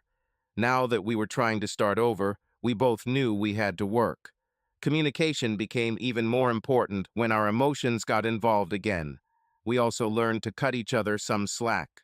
We went outside and saw clouds and felt the first drops of impending rain. We planned to sit at a bar with an outdoor terrace in our area. Jim, I turned around to look at her. I have an idea. I've been to your place a couple of times. How about you come to me now? We could sit in silence and avoid the rain. My noisy neighbor just went on vacation for a week. It's been 4 months and you still haven't been to my house. Sounds great. I'll give you a 5-minute head start so you can clean up before I get there, I chuckled. The only time I ever saw her in a mess was that day 5 years ago. I shook the thought out of my head and added, I'm coming for you, so let's go. We got to the car in 10 minutes and then met at her house. It was a 1920s style house, very well maintained, in an area that was about to become trendy. This meant that I would have to find parking. She had her own garage. I was lucky to find a place just 4 houses away from her house and got a little wet in the pouring rain. I got to the door to the lobby and she let me in. She was dry, but her umbrella was drying on the mat nearby. Jim, I know you have an umbrella in the car. Why didn't you use it? I looked at her. Some things she will never understand. So I decided to be patient and explain everything in great detail. I am a man. And he went to the bathroom to dry his hair with a towel and comb it. Are all men like this? She called. I left the bathroom and returned to her tiny living room. No, some people care even less about it. She just shook her head. I'm sure she was thinking about the book Men Are From Mars, Women Are From Venus. What should I pour you, Jim? Do you have whiskey? I'm all like my father, and he sometimes comes to visit when he doesn't spend the night with you. Will you join? She nodded. Clean? Yes, please. She knew I didn't drink with ice. Too cold does not allow you to feel the taste. It's very nice here, I said, looking around her cozy home. The rent is reasonable and no one visits, so you don't have to worry about having guests. I usually go to Terry's or we meet somewhere to listen to music and drink beer. By the way, will you be there on Sunday? They were planning a barbecue and there would be 4 of us. I haven't decided yet, but if you're there, I'll come too. At that moment, she became quiet and thoughtful, pouring the drink. She was a little generous in pouring it for both of us. I could tell from her face that she was thinking about something serious. She handed me a glass, and I took a sip. She placed hers on the table. I thought about my homework for this week. I think I already know my answer. Interesting, Marie. I know mine too. Who wants to start? She nodded, inviting me. I took another sip of whiskey and thought for a moment. Then he nodded and said, "No, please start." Jim, I struggled with this for a long time. She lowered her head, clearly upset. I screwed up terribly 5 years ago. I accepted it and tried to become a better person. But I still feel like I have a retta on my chest, like in that book about the woman convicted of adultery in colonial times. I knew what book she was talking about, The Scarlet Letter by Nathaniel Hawthorne. I read it. I just can't get rid of this feeling. No matter how hard I try, it doesn't go away. She paused and took a long sip of her drink, and then another. It's a good thing she didn't have to drive today. Wait a minute, Marie. You have to grow from this. We were young. Since then, you have achieved so much. You are worth a lot. You can't let this stop you. You survived your marriage. When we met again, you yourself said that you did everything possible for the marriage, but it didn't work. Stop torturing yourself.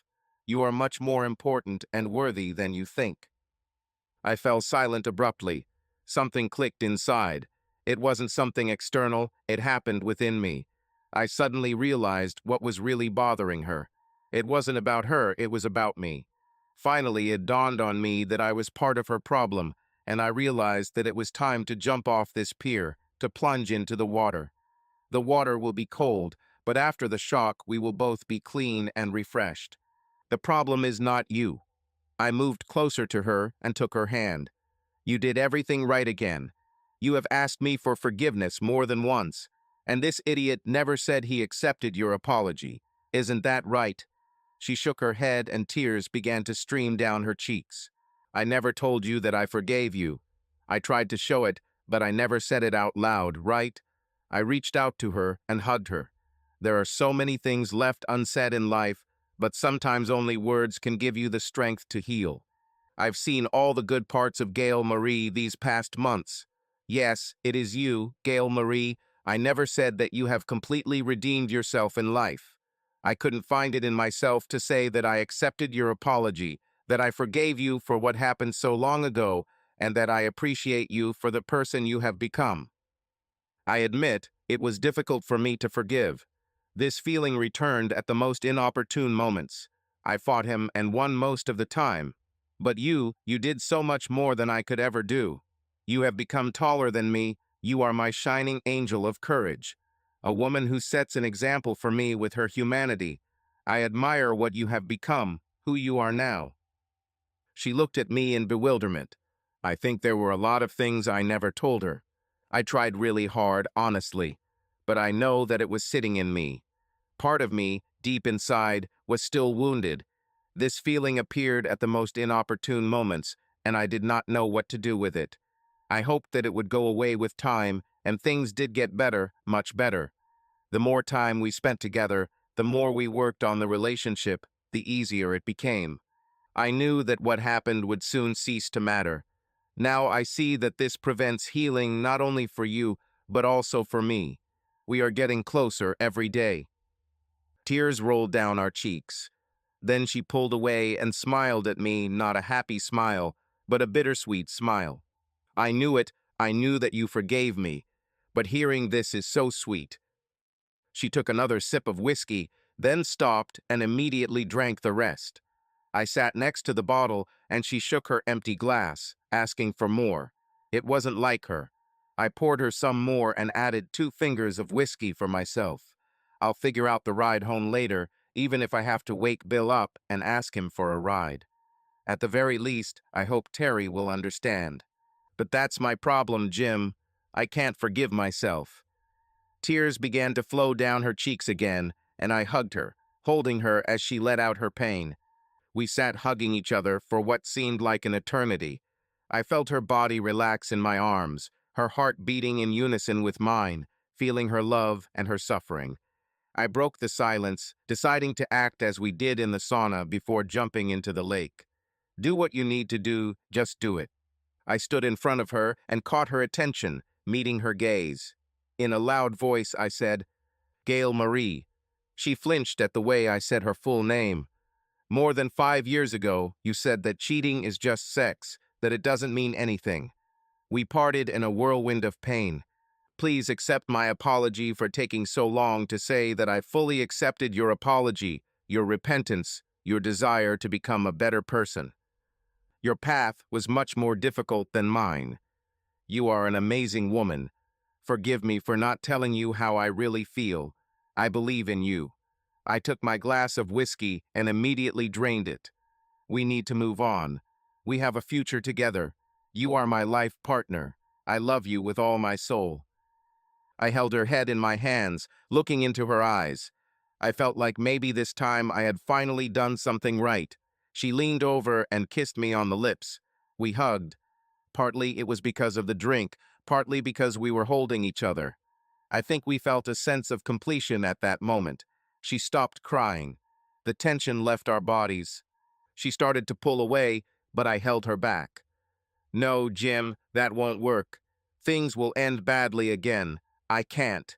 If it doesn't work, we'll only lose this evening, and we'll try again another day until we succeed. We've loved each other for a long time, Gail Marie. We honestly trust each other. It's time to show this to each other in every sense. I paused and looked into her eyes. Her gaze softened, and she nodded at me and then kissed me deeply, with almost no hesitation on either side. No matter what happens, no matter what we feel, let's be honest and open, let's respect each other's boundaries. I then playfully slapped her on the side, or the lack thereof. We made love. Jim, could you get my phone? I'm still in the shower and Terry was going to call me if they needed anything. I'll finish drying myself in a minute. No problem. I walked into the living room and picked up Gail Marie's phone, looking at the caller's name. Hey, Terry, Gail's in the shower. What should we get? Jim, it's 7 a.m. What you? I already took a shower and washed the dishes after breakfast. You didn't think that I would cook, did you? You know me. So what should we buy? By this time, Gail Marie came out into the living room with a towel wrapped around her, and I handed her the phone. Hey, Terry, what do you need to buy? They started talking, and I went back to the kitchen to finish the dishes. I always smile when I do chores for my partners. Washing dishes, vacuuming, doing laundry, dusting, shopping, all this is important. Moreover, this is a kind of foreplay. I didn't think that way before, but they do, so I started thinking that way too. Now I do a good portion of the housework, washing dishes, vacuuming, laundry, dusting, and everything else. Many men never figured it out. Gail Marie returned to the kitchen about 15 minutes later. I read the Sunday paper she received and drank another cup of coffee. She needed us to buy the entire store. You talked to her on the phone for a long time. No, stupid. I didn't talk to her this week. Your answer to my phone at this hour is already a reason for a serious conversation. Admit it, Jim, we had a great week. Having said this, she leaned towards me and kissed me sensually. I got the hint. We shouldn't miss this chance, right, Jim? I hugged her waist. Our faces met, and we kissed again. If I remember correctly, young lady, last Wednesday you gave me a list of things you wanted to do and what's left? Or do we need a little more practice? I don't think I have a list anymore. It's been so long for me. And for you, if I remember correctly. She laughed again. I love hearing her laugh so much. So what were you talking about on the phone? Oh, I was telling her about how we opened up to each other after counseling. Then she started asking about what happened after that, and one thing led to another, and it seemed like you both were remembering our moments. What did we do? Did you give her a full account of events? Oh, yeah. Now she was giggling like crazy. Jim, you have no idea what this week has been like for me. It was so long that I felt empty and useless and unattractive. Then that's it for this week. You, me, love, and sex again. Jim, I have a problem. Do you have time to quickly talk to me about this? I'm taking a break, and it's not a matter of life and death, but it's close. Wait, Gail Marie, let me run to the spare conference room for some privacy. It took me about a minute to find the room, and luckily it was empty. Okay, what happened? You know I'm in the ER this week because they're short-staffed, right? Go ahead, continue. They brought a hit victim and rum from the highway. Unconscious. He doesn't have any documents with him. The cops said it looked like a good Samaritan had taken the wallet. She paused. This is Jay. It became deadly quiet. Jay was her lover more than 5 years ago. We discussed him, her, and everything that happened between them. She claimed that he had not been in contact since that day. And now he's back, he's unwell, and he's an unknown patient. Gail Marie, do the right thing. I should have told you first, and then the police, the social worker, and the emergency department. Do you have Mary's phone number? His ex. They will be looking for someone who might know something about his family. You must do the right thing. I understand, but do it right and quickly. I have her number. Thank you. I'll call you when I hear anything new. The rest of the day took me back in time, reminding me how far we had come since then. Gail Marie came back to me 3 months ago, and what a trip it has been. There have been many ups and downs, but we have never once doubted the trust that now exists between us. Jay's appearance became a test of honesty and transparency of communication. Charlene came to town a month ago and stayed with us for 2 days. The three of us were having dinner together when Gail Marie and I found out that her car had broken down and she had to stay late for repairs. She was having budget problems, and it was Gail Marie who quietly suggested to me that we could house her if I wanted to offer it. Living under one roof for 2 days was a little unusual. The two realized that they were not rivals and were able to become friends. Now Jay is back. He had been married about a year when my letters brought an end to his life in Cincinnati. Gail Marie apologized to Mary about a year later, and they have stayed in touch ever since. No matter what Jay did before, at least he deserves our help now.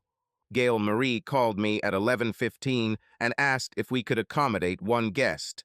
Mary was traveling from Cincinnati and needed a place to stay. I agreed, and Gail Marie said she would tell me all the details when we were both home. I got home first, so I took out the leftover food from the refrigerator and heated 2 plates. I made a fresh salad to add salt, pepper, balsamic vinegar, and olive oil for when Gail Marie arrived. My cooking skills have improved. At least now I know how to make salad and when to dress it. As soon as she entered, Gail Marie began to speak. Jim, that was something. The last person in the world turned up on my shift, unconscious and unidentified. To be honest, I panicked a little, so I called you right away. I would still have talked to the police and the hospital, but it made me feel better knowing you were aware. I have no problem with this. I think we're both always happy to help when needed. But what about Mary? I'm not sure of all the details here. They are no longer together. They don't even live in the same state. Mary is still in Cincinnati. His mother is somewhere near the Twin Cities, and he sometimes visits her in Florida. I don't understand anything myself. His mother is unable to drive and takes care of his child. His brother is currently on a cruise to Greece. The only one who could help was Mary. Her ex-mother-in-law asked her, and she agreed to come for Jay's sake. I guess we'll know more when she arrives. She was supposed to leave at noon, and given the traffic, she should be at the hospital by now.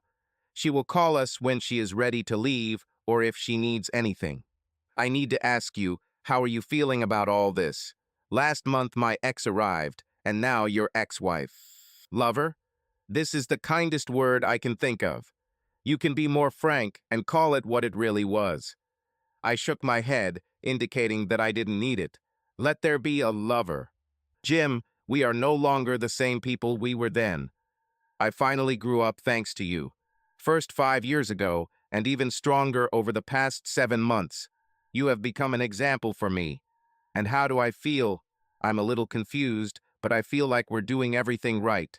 Between us, with Mary, and even with Jay, I need to keep my head up throughout my life, and this is part of the journey.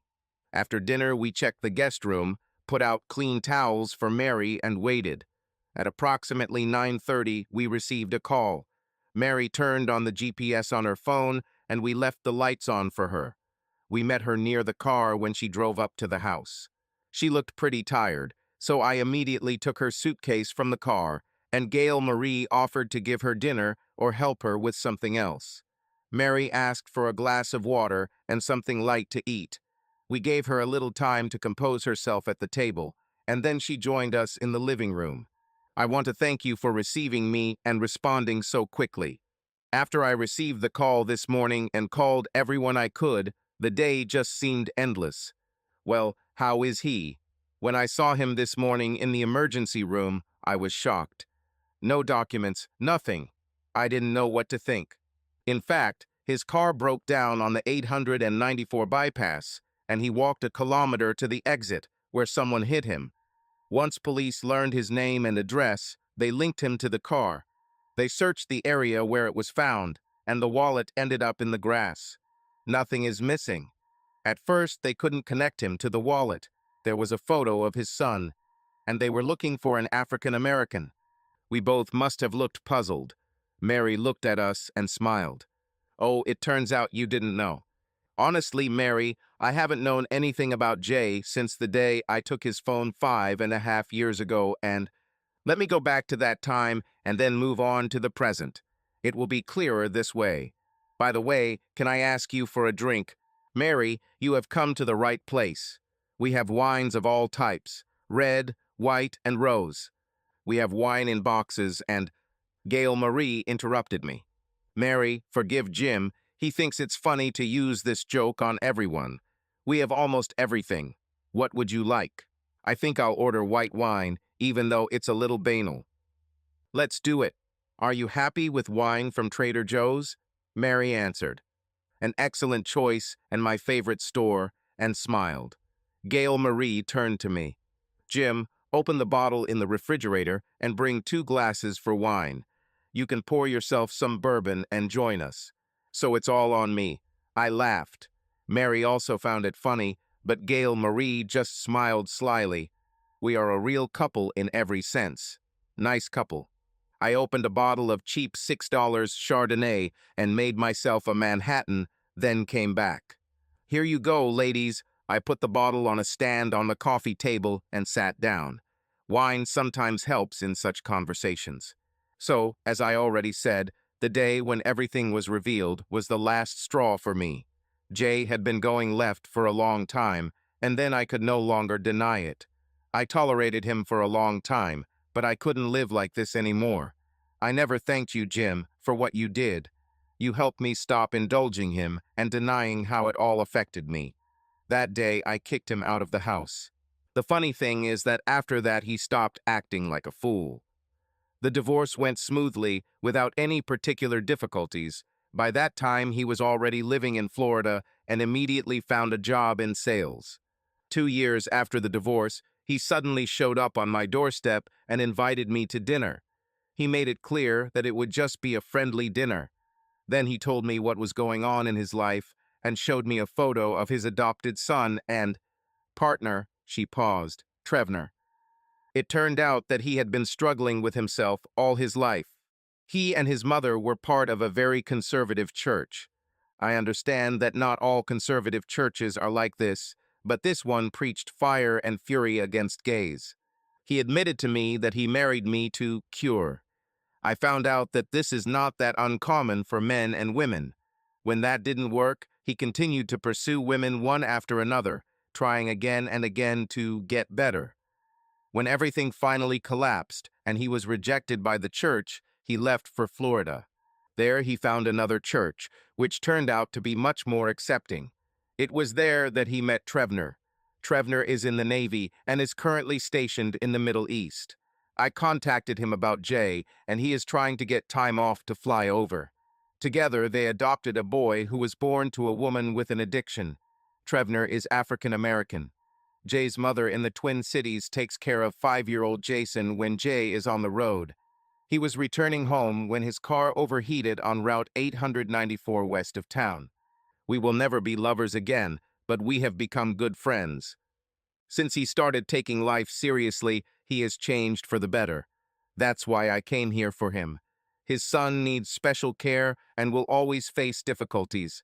He and Trevner understood this from the very beginning, and I feel like I have to support them in this. Plus, I'm Jason's godmother. Jay talked to me about how he wanted to apologize to both of you.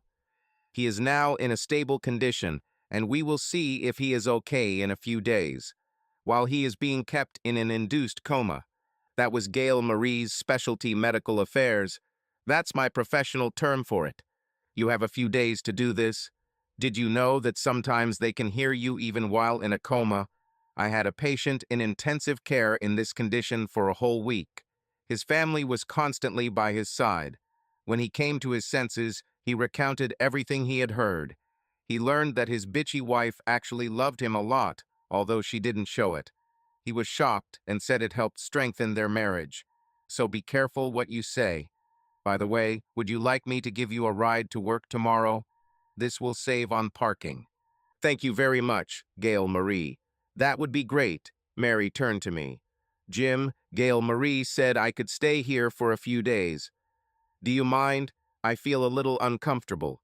Gail Marie suddenly said. Well, yes, you're stressing us out a little. I was a little stunned. We talked about how this could happen, and we couldn't wish for it any other way. You have important things to do, and this is the least we can do to help. I nodded to Mary to indicate that I agreed and took a sip of my drink, which was empty, just like their glasses. I poured another glass for them and prepared myself a new glass. Mary, I could not even imagine that I would begin such changes that day.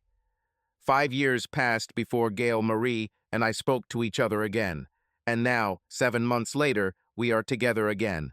How has your life changed, besides saving your ex-husbands and godchildren? It all started with me learning to stand on my own 2 feet. My friends were very supportive. They have been worried about me for a long time. After a period of self-pity, I went into what I call future mode. She left the past behind and began to move towards the future that she created herself. I went back to college for night classes and got my bachelor's degree and then started my master's degree. Now I'm still studying for a master's degree. It takes a lot of time, and there is almost no energy left for relationships. But once every month or two, I still go on dates. Sometimes there just isn't enough time or energy for anything more. Sometimes I still go back to the pain and anger that I felt then, she said, and looked at Gail Marie.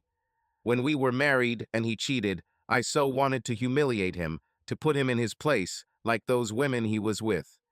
Gail Marie's face turned pale. But then I received a letter from the last person he was with, and it changed my whole perception. I don't know if you knew that, Gail Marie. You saved me from destructive rage and from wasting my life on revenge. You were the only one who apologized to me. She took a sip of wine.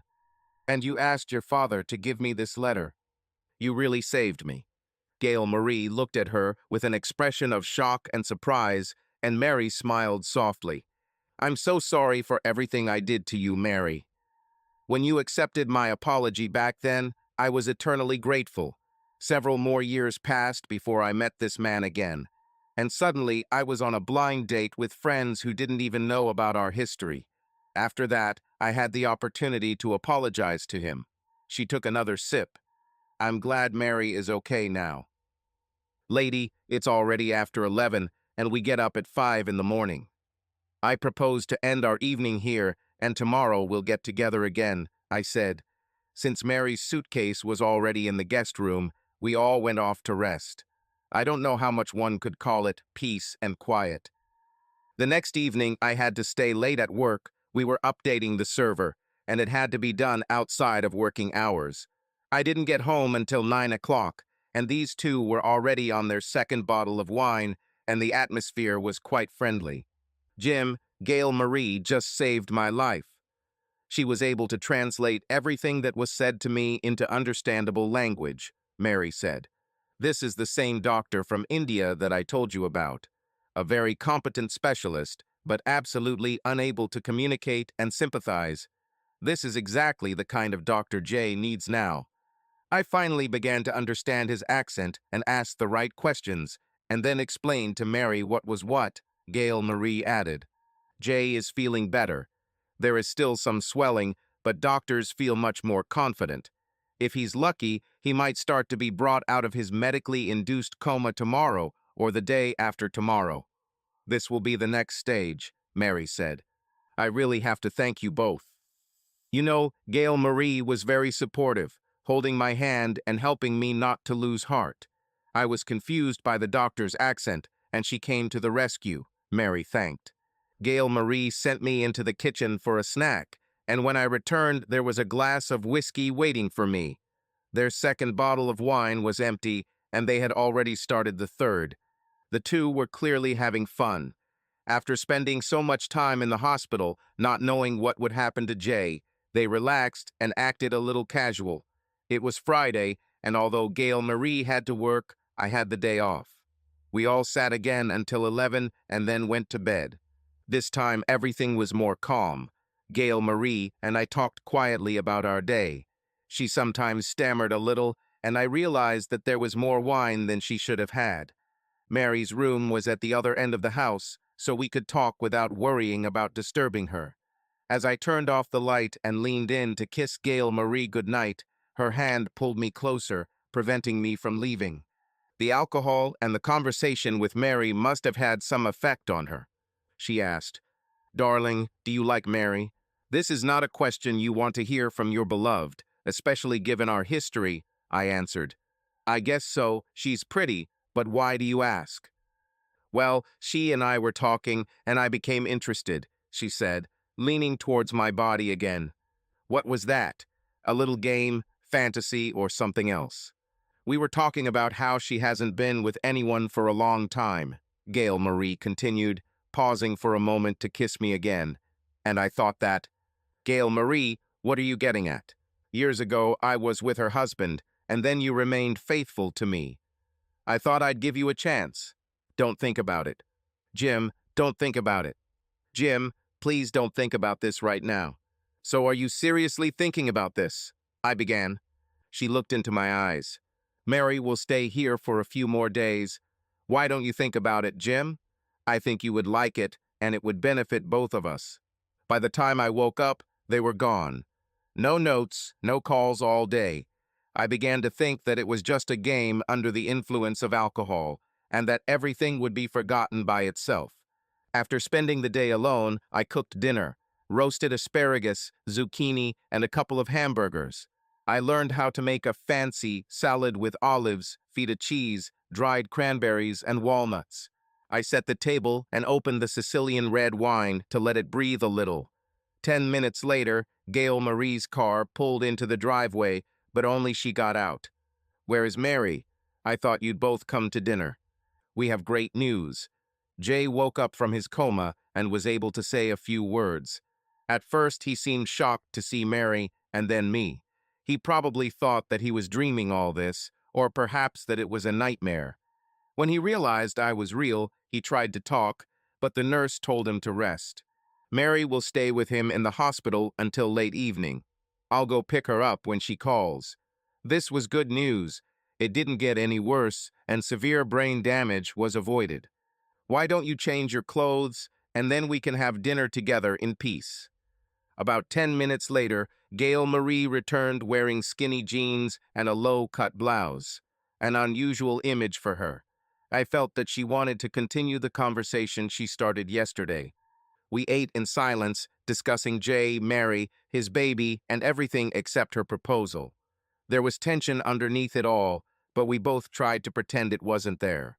After dinner, we went into the living room, and she was the first to speak. So, what do you think about my proposal? Are you interested? To be honest, I was shocked. Yesterday, I thought it was just the alcohol talking for you, and now you're saying that this is serious.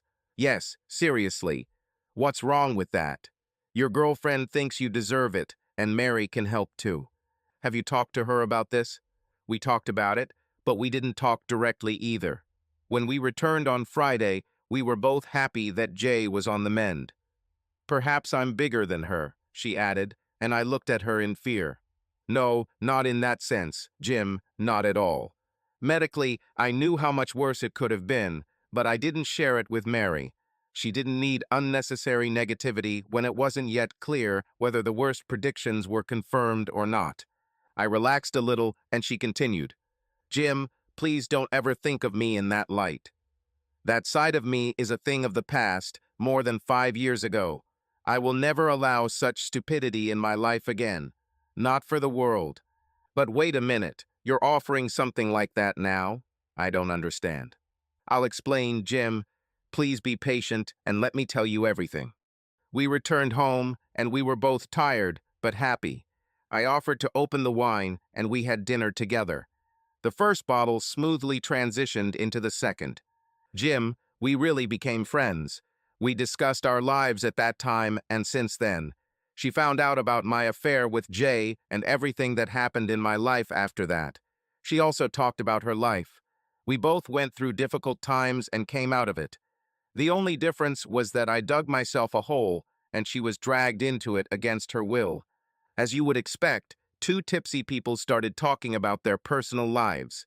She's 27 and I'm still 25. I talked about my marriage, about what was wrong with me, about my lack of response, and then about you and about us, about how it was difficult at first, and then it became good. And, she became jealous. Over a glass of wine, she said that if it weren't for me, she would have immediately followed you. She said that you were very attractive and that she would be happy with you. I saw how she looked at me and felt myself blush. Gail Marie could hardly contain her laughter. By the way, Jim, I think she underestimated you. You are not just a suitable match. She stood up, kissed me tenderly, and sat down again. That's when I started thinking about you and Mary. It seemed like a great idea to me at the time, and I still think it's a good idea now. You were wonderful to me, and this would give you the opportunity. She hesitated for a second when she saw my expression and quickly changed direction. If you were interested in trying such an experience, I'm ready for that too. I know she had this experience once with two men. According to her, neither she nor I have any interest in any girly things, and wait a minute before I get completely dizzy. So now it's not about you just letting me spend the night with Mary, but about it being with both of you. Yes, she said, I would like to do something special for you, and I know that it will benefit both me and her. I hurt you both, and you think this will help clear your conscience. Do you think that making this night for me and Mary will make you feel better? There was silence. I saw how she considered my words, but I could not predict where it would lead. She looked at me somewhat embarrassed. Are you saying that this is not something you ever dreamed of? I thought all men dream about this. No, Gail Marie, it's something else. You're still punishing yourself for what happened. We met by chance on a blind date. Since then, I just want you to understand that that part of your life is over. No more redemptions, no more doing this. You are someone I can trust. Can you believe that you are wonderful without having to forever apologize for the past? Her gaze was directed somewhere to the side, as if she was looking for an answer within herself. I saw the internal struggle. Do you really want to clear your conscience in front of me? I asked, and she nodded. Then will you go to premarital classes with me? Her face showed shock, then amazement, and then pure joy. Premarital courses are preparatory meetings for couples before getting married in the Catholic Church. These are not just religious lessons, they help couples discuss important topics that are not usually discussed. My friends who went through this said that it strengthened their relationships. I haven't been to church in years. I just started going back after my divorce. For me, it was not a burning faith. My house has already burned down. It was more about building a strong house and finding support. Gail Marie, will you marry me? She didn't say anything. She just jumped into my arms, hugged me, kissed me, and cried. It was at that moment that her phone rang. Someone needed a ride from the hospital. In the parking lot at St. Peter's Church, Gail Marie and I walked back to the car. Bird seeds were still falling from us, and the wind carried the first snowflakes. They used to throw rice at weddings, but now flower petals and seeds for birds are said to be better for the environment. 40 people attended the reception, and everything took place in a cozy restaurant, not far from the church. Terry and Bill were our witnesses, and Bill chewed gum throughout the ceremony. Gail Marie and I got into the car and took out our smartphones, opening draft letters. Both letters were addressed to the same people as 5 years ago. All we had to do was insert a photo of us together and send. The subject of the letter read, "It is with great happiness that we announce our marriage." Only 24 hours had passed, 5 years and 10 months since those events. Subscribe to our channel so that your love doesn't cheat on you, and go ahead and listen to the next story, because this story is nothing compared to the next one. If you're under 18, don't even think click to the next one.